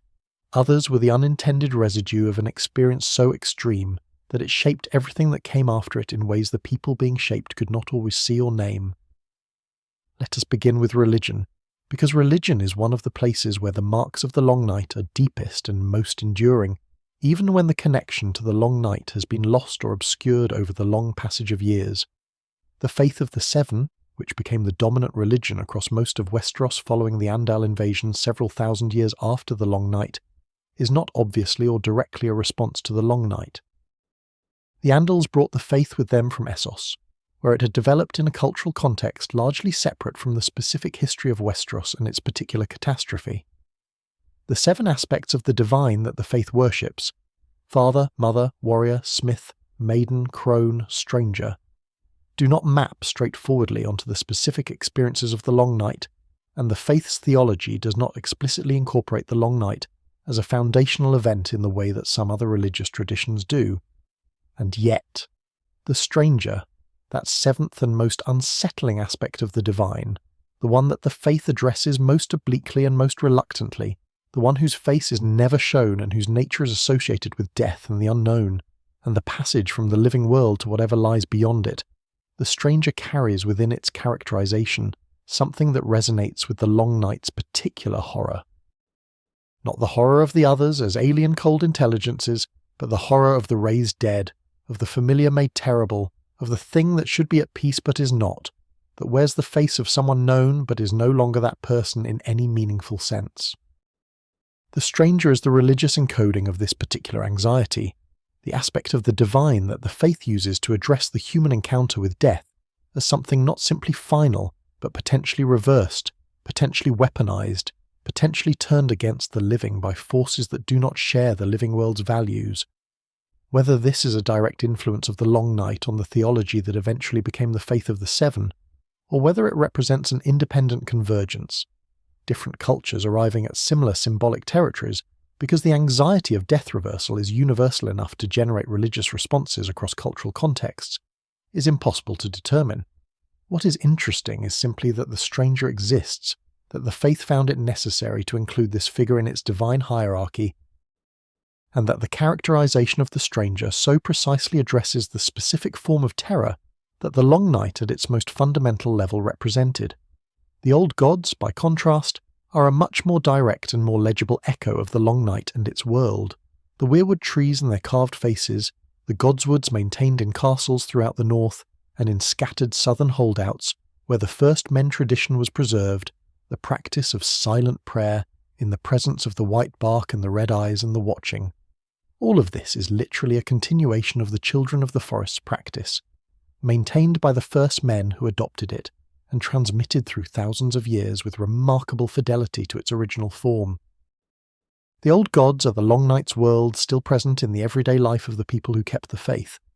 Every northerner who knelt in a godswood and felt the quiet of the Weirwood around them was, however unknowingly, participating in the oldest religious practice in Westeros, a practice that predated the Long Night, and that the Long Night survivors carried forward because the Weirwood trees, with their deep memory and their patient consciousness, were one of the things that had mattered most when the darkness came. The old gods do not have priests or formal theology or written scripture in the way the faith of the Seven does. This is sometimes read as a sign of primitive simplicity, as though the lack of institutional religious infrastructure represents a less developed form of spiritual practice. but it can also be read as the preservation of a practice whose value was not in its intellectual content, but in its direct connection to something real. The Weirwood network, the Greenseer's site, the accumulated memory of the trees that had witnessed everything from the children's first songs to the others' retreat and beyond. You do not need a priest to mediate between you and the old gods, because the old gods are not distant figures requiring interpretation. They are present in the wood, watching with their red sap eyes, accessible to anyone who sits quietly in their presence and allows the connection to happen. Now we should turn to the faith that most directly and explicitly carries the Long Night's memory at its theological centre, because there is one tradition that has never forgotten what happened, that built its entire understanding of the divine and the cosmos around the conflict between fire and cold, that preserved the name of Azor Ahai and the prophecy of his return, and the expectation that the Long Night was not a concluded historical event, but a recurring possibility that the living world must always be prepared to face. This is the faith of R'hllor, the Lord of Light, the Red God, whose priests tend their fires in the cities of Essos, and whose influence reached Westeros in the generation before the second Long Night's coming. The faith of R'hllor is, at its theological core, a response to the Long Night. Everything about it, the centrality of fire as the primary religious symbol and practice, the understanding of existence as a conflict between the god of fire and life and the great other who represents cold and death, the expectation that this conflict is ongoing and that the living world's participation in it matters, reflects an understanding of the cosmos shaped by the experience of the Long Night and by the ongoing anxiety that the Long Night represents in the cultural memory of those who preserved it. The Red Priests keep their fires burning not merely as ritual practice, but as a genuine theological statement about the nature of reality. Fire is the Lord of Light's presence in the world, the evidence of his ongoing engagement with the living, the counterpart to the darkness that the Great Other represents. To tend a fire is to participate in the cosmic struggle. To let a fire die is, in a small way, to yield territory to the darkness. The multiplication of fires across the face of the world is the faithful's primary expression of devotion, and also their primary contribution to the great conflict, not in the metaphorical sense that many religious traditions use when they speak of light in darkness, but in a sense that is meant to be quite literal, that carries the memory of what fire actually did during the Long Night, when it was one of the few things that could hold the Wights at bay and maintain the small circles of warmth that kept the living world's remnants alive. The prophecy of Azor Ahai's return, which Melisandre pursued so intensely and so imperfectly in the generation we are most familiar with, is the faith of R'hllor's explicit acknowledgement that the Long Night may return. The prophecy does not treat the battle for the dawn as a final and permanent resolution of the conflict between fire and the Great Other. It treats it as a first battle in a war that is still ongoing, a war whose second great crisis has not yet come but is expected and prepared for, a war whose hero will need to be reborn to face again what Azor Ahai faced the first time. This is a remarkable piece of theological persistence, a prophecy that has been maintained and transmitted across thousands of years, that has survived the many transformations of the faith that carries it, that has continued to orient the practice and expectation of the faith's believers across all the centuries during which the Long Night did not return. Whether the prophecy is literally true, whether it correctly describes what would happen when the second Long Night came, is a question the events of the familiar narrative answer in complicated ways.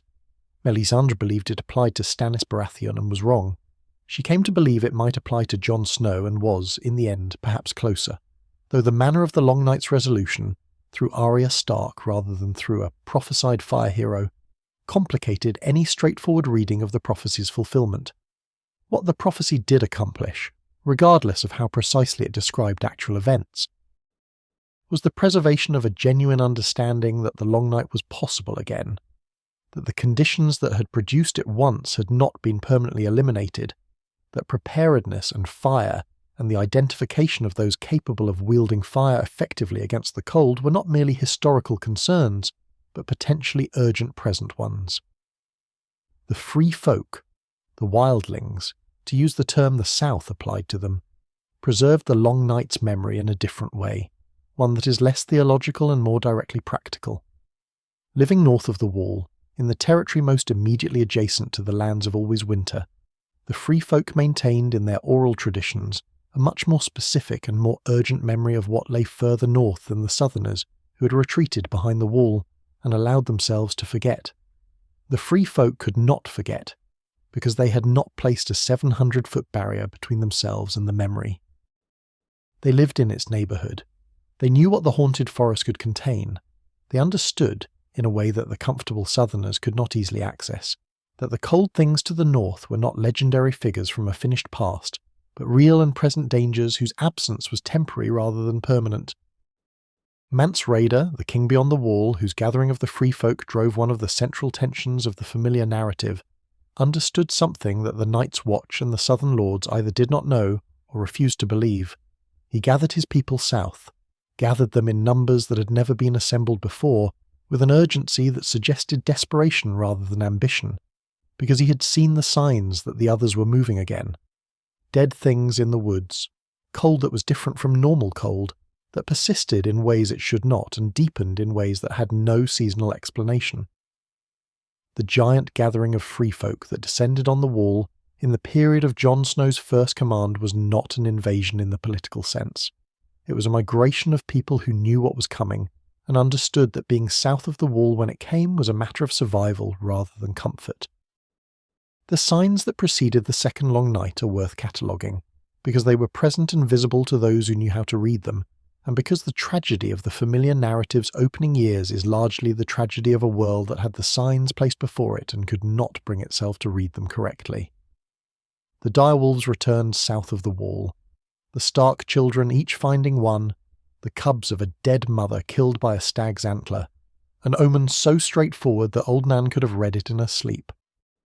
The comet blazed across the sky in what would be remembered as 299 years after Aegon's conquest, red and trailing, seen from the wall to the waters of the summer sea, interpreted in a dozen different ways by a dozen different traditions, and none of those interpretations wrong exactly, because a comet of that brilliance in that particular moment was the world announcing itself to anyone willing to receive the announcement. The summers were wrong.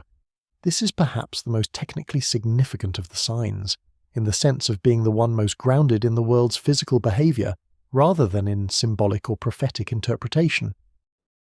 The summer that preceded the second long night's coming had lasted 9 years, the longest summer in living memory, the longest since records reliably began, and the Meisters of the Citadel, the scholarly institution most equipped to analyse patterns of seasonal change and most invested in a rationalist interpretation of the world's workings that was sceptical of supernatural explanations, had produced analyses suggesting that a summer of extraordinary length would be followed by a winter of extraordinary length and severity.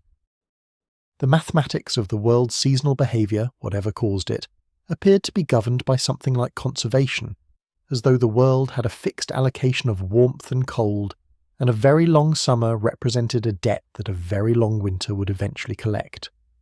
The Meisters knew this, and some of them said it, and the South did not want to hear it. Because the South was engaged in the War of the Five Kings, the catastrophic political fragmentation that followed the death of Robert Baratheon and the revelation of Joffrey's illegitimacy, and the War of the Five Kings was, from the perspective of the people living through it, the most urgent and significant crisis in the world.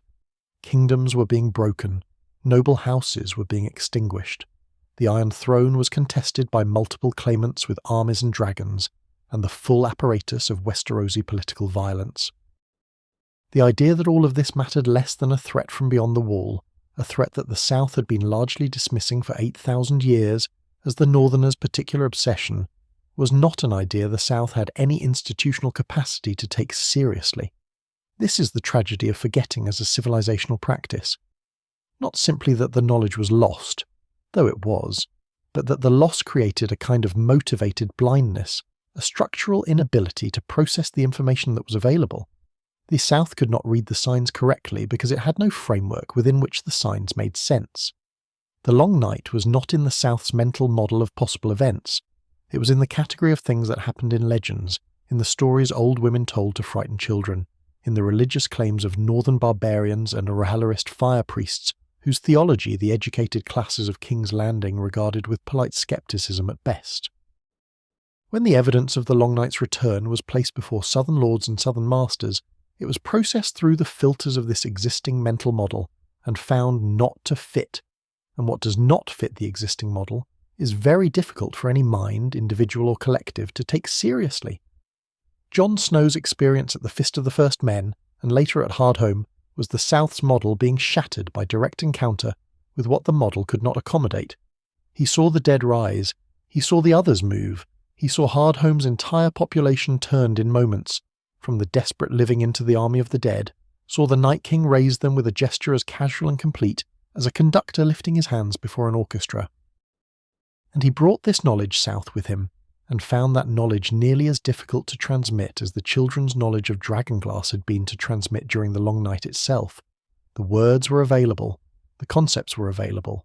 The problem was not language but credibility, not the inability to describe what he had seen, but the inability of his audience to update their model of the possible in response to a description they had no framework to receive. Samwell Tarly's discovery of the cache of dragonglass weapons at the Fist of the First Men is one of the most significant moments in the Second Long Night's approach, though it does not look significant in the way that battles and betrayals look significant. It looks like a frightened young man finding some old weapons buried in the snow, but those weapons were placed there deliberately, by someone who understood what they were and who understood that a time would come when they would be needed again.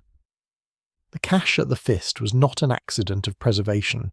It was an act of foresight, committed by someone. Jon Snow's predecessor as Lord Commander, perhaps, or someone earlier in the Watch's history who had reason to believe the cache might eventually be needed, who took the long night seriously enough to prepare for its return in the most practical way available. Samwell's subsequent research at the Citadel of Oldtown, his patient excavation of the oldest records available to the Maester's scholarly tradition, his discovery that dragonglass killed the others, and that dragonglass in quantity could be found at Dragonstone. All of this was the institutional knowledge of the Long Night, preserved in the Master's archives for 8,000 years, becoming actionable again in the generation that needed it. The Maesters had kept the records. They had not, for the most part, believed them in the sense of treating them as practically relevant, but they had kept them, and keeping them was sufficient, because when the person who needed them arrived and knew how to find them, they were there. The parallel between the approach of the Second Long Night and the events of the First is one that the narrative of the familiar story invites us to observe. Jon Snow, in his relationship to the Free Folk, mirrors, in its essential structure, the alliance of the First Men and the Children. Two peoples who had every historical reason for hostility, choosing cooperation in the face of something that threatened both equally. Daenerys Targaryen's dragons, arriving in Westeros in the generation when the Second Long Night came, carry the connection to fire that the symbolism of the First Long Night encoded in every tradition that remembered it.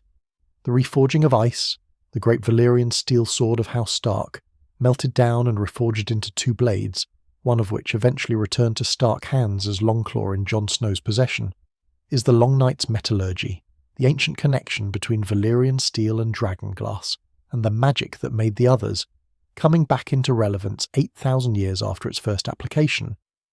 None of these parallels are exact. The Second Long Night was not a repetition of the first in the sense of repeating its specific events. The resolution was different.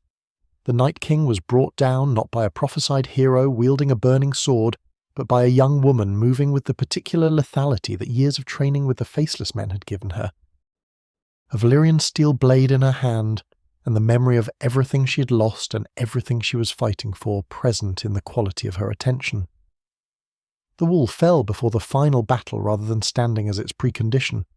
Daenerys' dragon was turned against the living before the Second Long Night ended rather than being deployed cleanly on the side of the living throughout.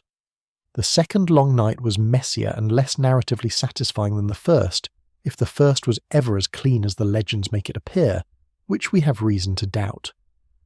But the echoes were present throughout, audible to anyone who had been paying attention to what the First Long Night had established about the nature of the conflict and the kinds of responses that could be effective against it. Fire worked, dragonglass worked, Valyrian steel worked. Alliance between peoples who had reason for hostility worked, and was necessary, and could not be replaced by the unilateral action of any single faction however powerful. The knowledge mattered. The institutional memory, however degraded and however difficult to transmit, mattered. The things the survivors of the First Long Night had built and said and recorded and preserved across 8,000 years of mostly forgetting mattered enormously when the moment came that required them. This is perhaps the most important echo of all, the one that the long night's long shadow most clearly points toward in everything it shaped and everything it preserved. Knowledge is the thing that survives, not armies, which are consumed in the fighting, not individual heroes who die, not even institutions which hollow out and fail and require constant renewal to maintain any resemblance to their founding purpose. But knowledge, the specific, practical, hard-won understanding of what the darkness is and what can stand against it. This is what the long night survivors most needed to transmit, and what their descendants most needed to receive, and what the Weirwood trees kept in their slow and patient memory for 8,000 years against the day when it would be needed again. We have spent a long time in the deep past. We have moved slowly through the Dawn Age and the Children's World, through the coming of the first men and the fragile accommodation of the Pact, through the long night's darkness and the legends it produced, through the alliance that eventually pushed the cold back in the wall that was built to mark the boundary of that pushing back, through the Night's King and his corruption, and the 8,000 years of echoes that followed. All of that has been, in a sense, preparation. The gathering of context and understanding that makes it possible to see the events of the familiar narrative, the story we know from the Seven Kingdoms and their wars and their great houses and their complicated suffering people, not as a separate story, but as the continuation of the oldest story, the one that began before history and that ended in our own generation's telling of it. In the darkness beneath Winterfell with a blade of Valyrian steel, and a young woman who had been training for exactly this moment, without knowing that was what she was doing. The second long night did not announce itself cleanly. This is the first thing to understand about how it arrived, because the absence of a clean announcement, the absence of a moment when the world could point and say, "Here, this is where it began," is itself significant, and is itself part of what the first long night's 8,000 years of echo had made possible. The world that faced the second long night was a world that had mostly forgotten the first, and a world that has forgotten what catastrophe looks like cannot easily recognise catastrophe's early signs. The signs were there. We catalogued some of them in our last passage: the returning direwolves, the red comet, the wrongness of the long summer, the movements of the free folk, the dead things in the woods that the Night's Watch Rangers were encountering with increasing frequency in the years before the familiar narrative begins. The signs were there, and they were not read, or were read too late, or were read correctly by people whose reading carried no authority in the places where authority resided and decisions were made. Ned Stark read them, or read enough of them, in the way that a man raised on winter is coming reads the world differently from a man raised on the assumptions of the South. He went to King's Landing not simply to serve as Robert Baratheon's hand, but because he understood, at some level, that his northern bones encoded even when his conscious mind was occupied with the specific political crisis at hand. That the realm needed to be unified and functional, and capable of coherent response to something larger than itself. His specific intelligence about the threat, his knowledge of Jon Arryn's murder and the question of Joffrey's parentage, was the proximate reason for his journey south. But the deeper reason, the one that made the journey feel to him like duty rather than merely politics, was the stark understanding that a fractured realm would be no realm at all when winter finally came in its fullest sense. His death, the execution in the plaza of the great Sept of Baelor, Joffrey's casual cruelty transformed into a civilizational wound, was the event that made coherent response to the real threat impossible for the better part of a decade. Not because Ned Stark himself was irreplaceable, though he was the kind of man whose replacement is always difficult, but because his death shattered the political conditions that might have allowed the realm to function as a unity, fractured the fragile coalitions that had held the great houses in enough alignment to prevent open warfare, and released the long-accumulated tensions and grievances of the Westerosi noble class into a conflict that consumed everything and everyone it touched. The War of the Five Kings is the long night's shadow in its most ironic expression. 5 kings, Joffrey Baratheon in King's Landing, Stannis Baratheon at Dragonstone, Renly Baratheon in the south, Robb Stark in the north and the Riverlands, Balon Greyjoy in the Iron Islands, each pursuing their claim to sovereignty over some portion of a realm that had no time and no resources to spare for internal conflict, each deploying the full apparatus of Westerosi political violence against the others, while the real war gathered its forces in the far north with the patience of things that had been waiting for 8,000 years, and could wait as long as it took. Robb Stark understood the North's danger more clearly than most of the war's participants, though his own war pulled him south and kept him there until the Red Wedding ended him and his army together. The Red Wedding, that orchestrated slaughter at the Twins, the violation of guest right that shocked the realm with its completeness and its cynicism, removed from the board the one military force in the south most likely to have maintained northern priorities and northern knowledge in the councils of the powerful. After Robb's death and the extinguishing of his army, the North was leaderless in the conventional sense for years, its great houses either destroyed or bent to the Boltons' brutal administration, its capacity for coherent military response to anything genuinely degraded. While the War of the Five Kings burned through the South's men and resources and political coherence, the Night's Watch was dying by a different method.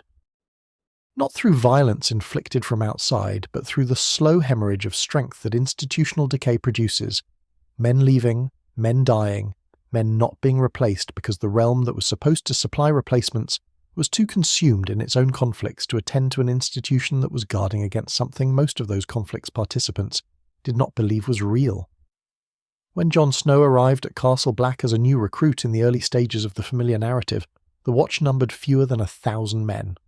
When he eventually became Lord Commander, it numbered little more. The 19 castles of the Night's Watch had been reduced to 3 in active operation, the other 16 standing empty along the wall's length, their gates sealed and their towers falling into the particular ruin that unheated stone produces in a northern climate over decades of neglect. Jorah Mormont, the old bear, understood what was happening and could not stop it. He was a man who had given everything to the Watch, given it in the most complete sense, resigning his lordship of Bear Island, leaving his family, taking the Black when another man might have seen his son's disgrace as a reason to retreat into the consolations of the life he had built.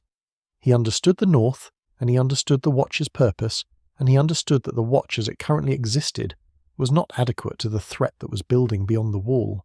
His great ranging, the expedition north of the Wall that he led personally, taking the Watch's best remaining fighters into the haunted forest in an attempt to understand what was happening and what the Watch was actually facing, was the institutional response of a man who knew he was working with insufficient resources and who chose action over the paralysis that insufficient resources can produce. The Fist of the First Men, where Mormont's ranging made its camp in what would have been 298 years after Aegon's conquest, is one of those places whose name carries more history than most of the people who passed through it knew.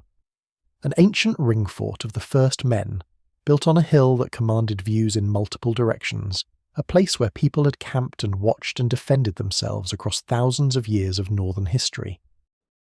The cache of dragonglass weapons buried in the ground there, found by Sam in the darkness of a haunted forest night, carried out and initially dismissed by men who did not understand what they held, was the Long Night's institutional memory reaching forward through 8,000 years to place itself in the hands of the people who would eventually understand its significance. The attack on the Fist, the others and their Wights moving against Mormont's ranging in the night, turning the Watch's dead into the Watch's enemies with the terrible efficiency that the first Long Night's accounts had described, was the second Long Night announcing itself in a way that could not be misread by anyone present. Though it could still be misread by people who were not present, and who received only second-hand accounts filtered through the existing mental models that could not accommodate what those accounts described. The survivors of the Fist carried their knowledge south to Castle Black, and from Castle Black into the wider world, where it was received with the skepticism that 8,000 years of forgetting had made structurally inevitable. Jon Snow's trajectory across the familiar narrative is, among other things, the trajectory of a person discovering the full weight of what he had inherited by being a Stark and a member of the Night's Watch simultaneously.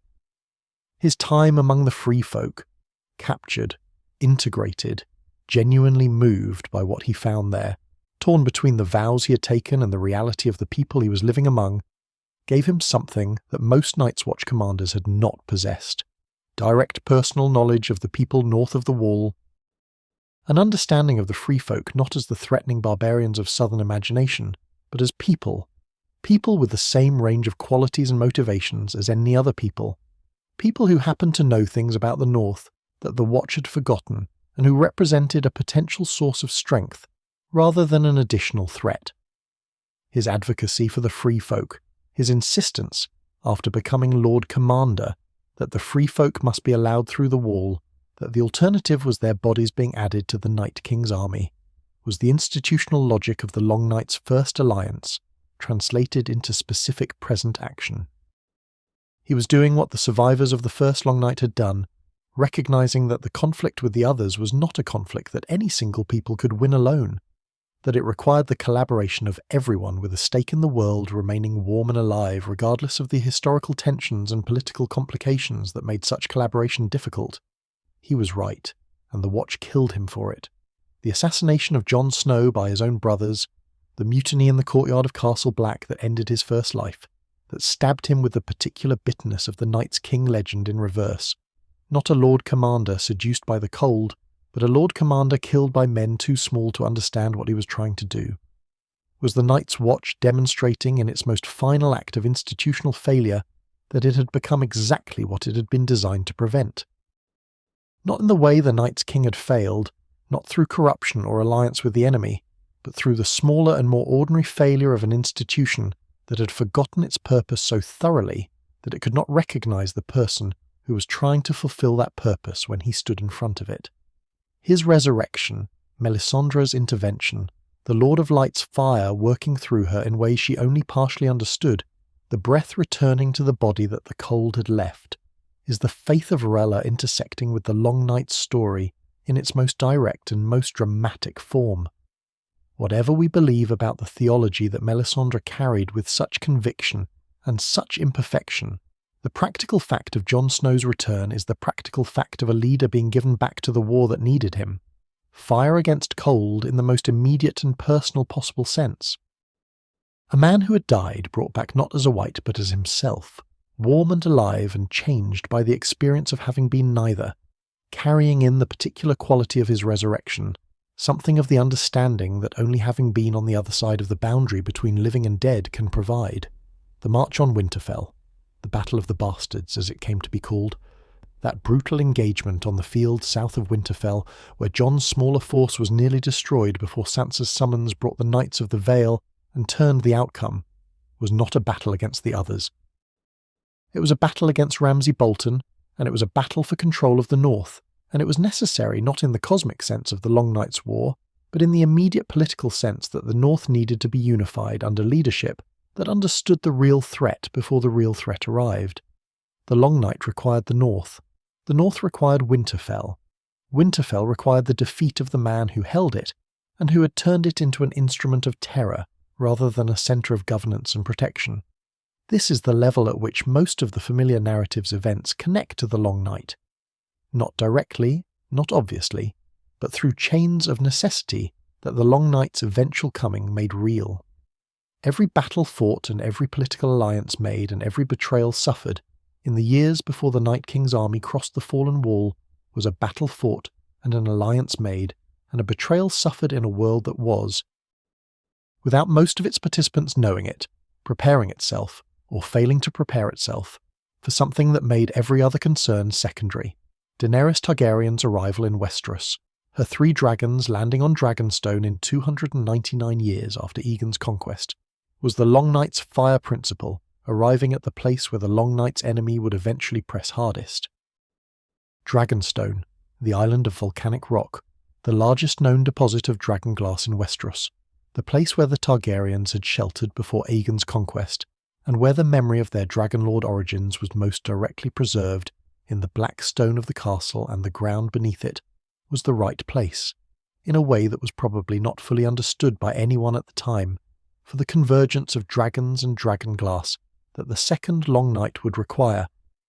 The dragonglass mining operation at Dragonstone, Sam's discovery in the Citadel's records, his letter to Jon Snow, Jon's decision to travel south and meet Daenerys rather than remaining in the north, was the Long Night's practical knowledge chain completing itself in almost exactly the way it needed to. Sam, who had survived the Fist and killed a White Walker with dragonglass and understood from direct experience what the old weapons could do, finding the record of the Dragonstone deposit in archives that the Maesters had kept for centuries without thinking to apply. Jon, who had seen the Night King at Hardhome and knew with absolute certainty what was coming and how little time remained, making the politically costly decision to go south and ask for what the North needed from a queen who had no particular reason to give it. The meeting of Jon Snow and Daenerys Targaryen is, from the perspective of the Long Night's logic, the meeting of the two things the first Long Night had established as most essential to resistance against the others. The human alliance, the willingness to set aside political interest and historical grievance in service of something larger, and the fire, the dragons, Daenerys' three children who carried in their biology the most concentrated form of the warmth principle that the world could produce. Neither of them alone was sufficient. Jon had the knowledge and the alliances and the specific understanding of what the enemy was and how it fought. Daenerys had the fire that could destroy Wights at scale, and the moral authority that three dragons provide in a world where three dragons change every calculation.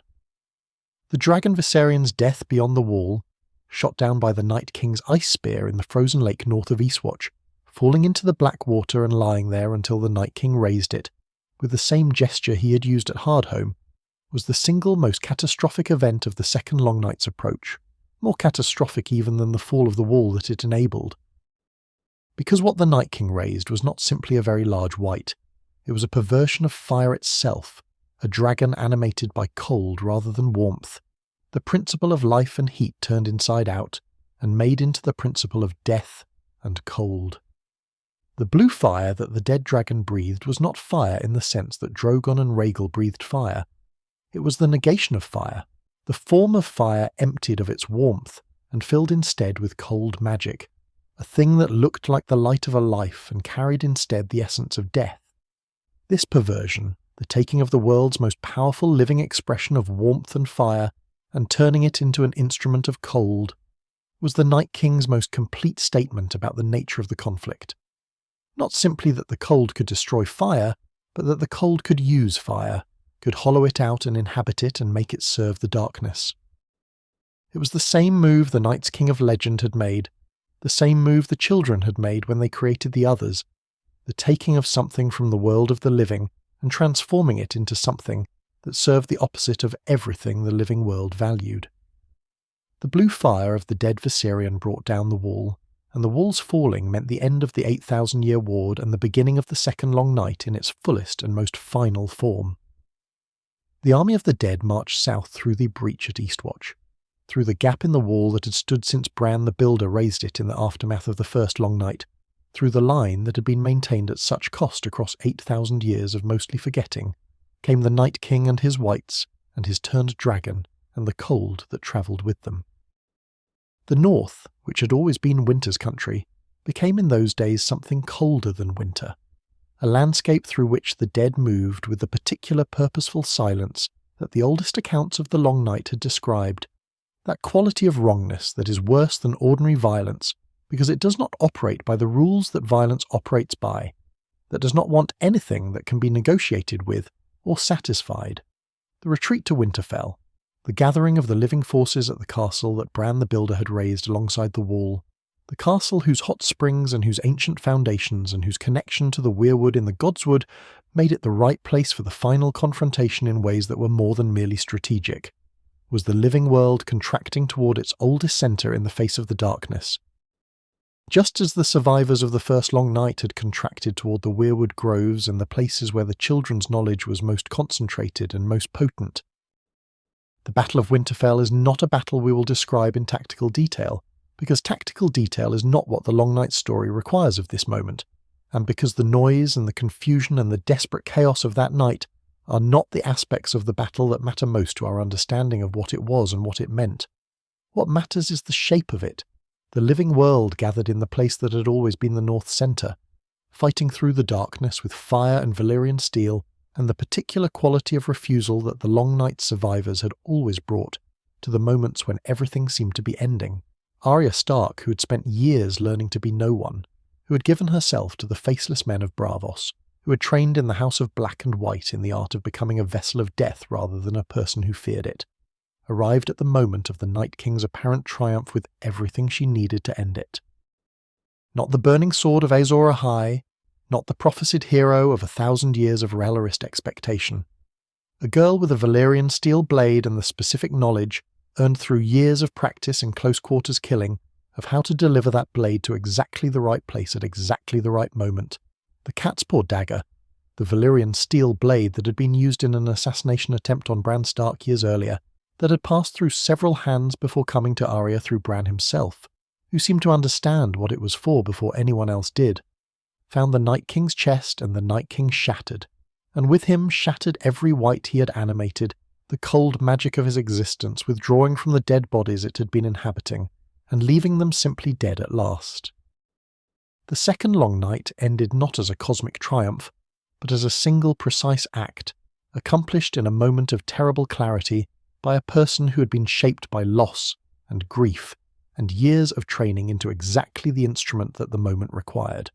The Night King was made from a human being 8,000 years ago by a child of the forest, pressing dragon glass into a living heart in a Weirwood grove.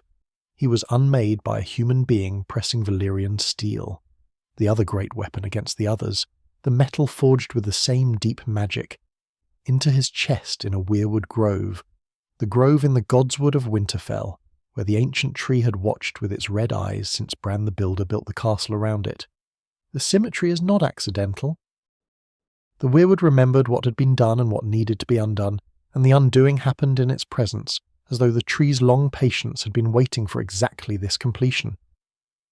Bran Stark, the three-eyed raven, the child who had fallen from a tower and been broken and had travelled north in the cold and entered the Weirwood and become something that was simultaneously the boy he had been and the accumulated memory of everything the Weirwood had ever witnessed, sat in the Godswood during the battle, his eyes white and his consciousness distributed through the network of connected trees, doing something that the battle's other participants did not fully understand, and that he did not explain in terms that ordinary language could easily carry. He was keeping the record. He was being the record.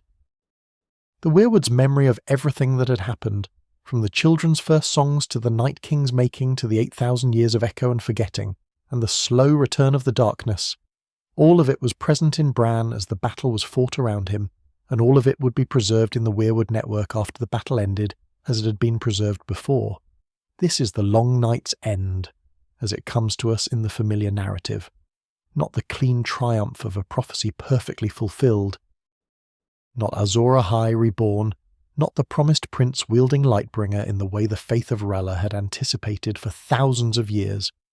Something messier and more human, and more contingent, a collection of people who had each been broken in their own way by the world they had inherited, arriving at the moment of maximum darkness with the specific capabilities that moment required, in a place that the oldest layers of Westerosi history had designated for exactly this purpose. The long night ended a second time at Winterfell in the cold before the dawn. We have travelled a long way together tonight, through the deep past and the ancient world, through darkness and cold and the slow, patient work of survival, through legends that preserved something real about what it costs to face the worst the world can produce, and through the quieter courage of people and peoples who refused to stop trying, even when trying seemed insufficient. What the long night leaves behind, in the end, is not a lesson exactly. It is more like a feeling. The feeling of a world that came very close to ending and did not. The feeling of warmth after cold so deep it had seemed permanent. The feeling of watching something ancient and patient and dark finally recede, and of understanding in the silence that follows that the living world is not guaranteed but is fought for in every generation, by people who choose to keep the fires burning. You are part of that continuity.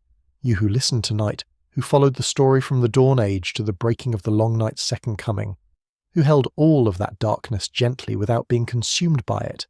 Let it drift away now. Let the cold become the cool of a quiet room. Let the darkness become the safe dark behind closed eyes. Let the story settle into the deep place where old things rest. Wherever you are, whatever watch you have kept today, it is ended now, and now your watch is ended. Sleep well.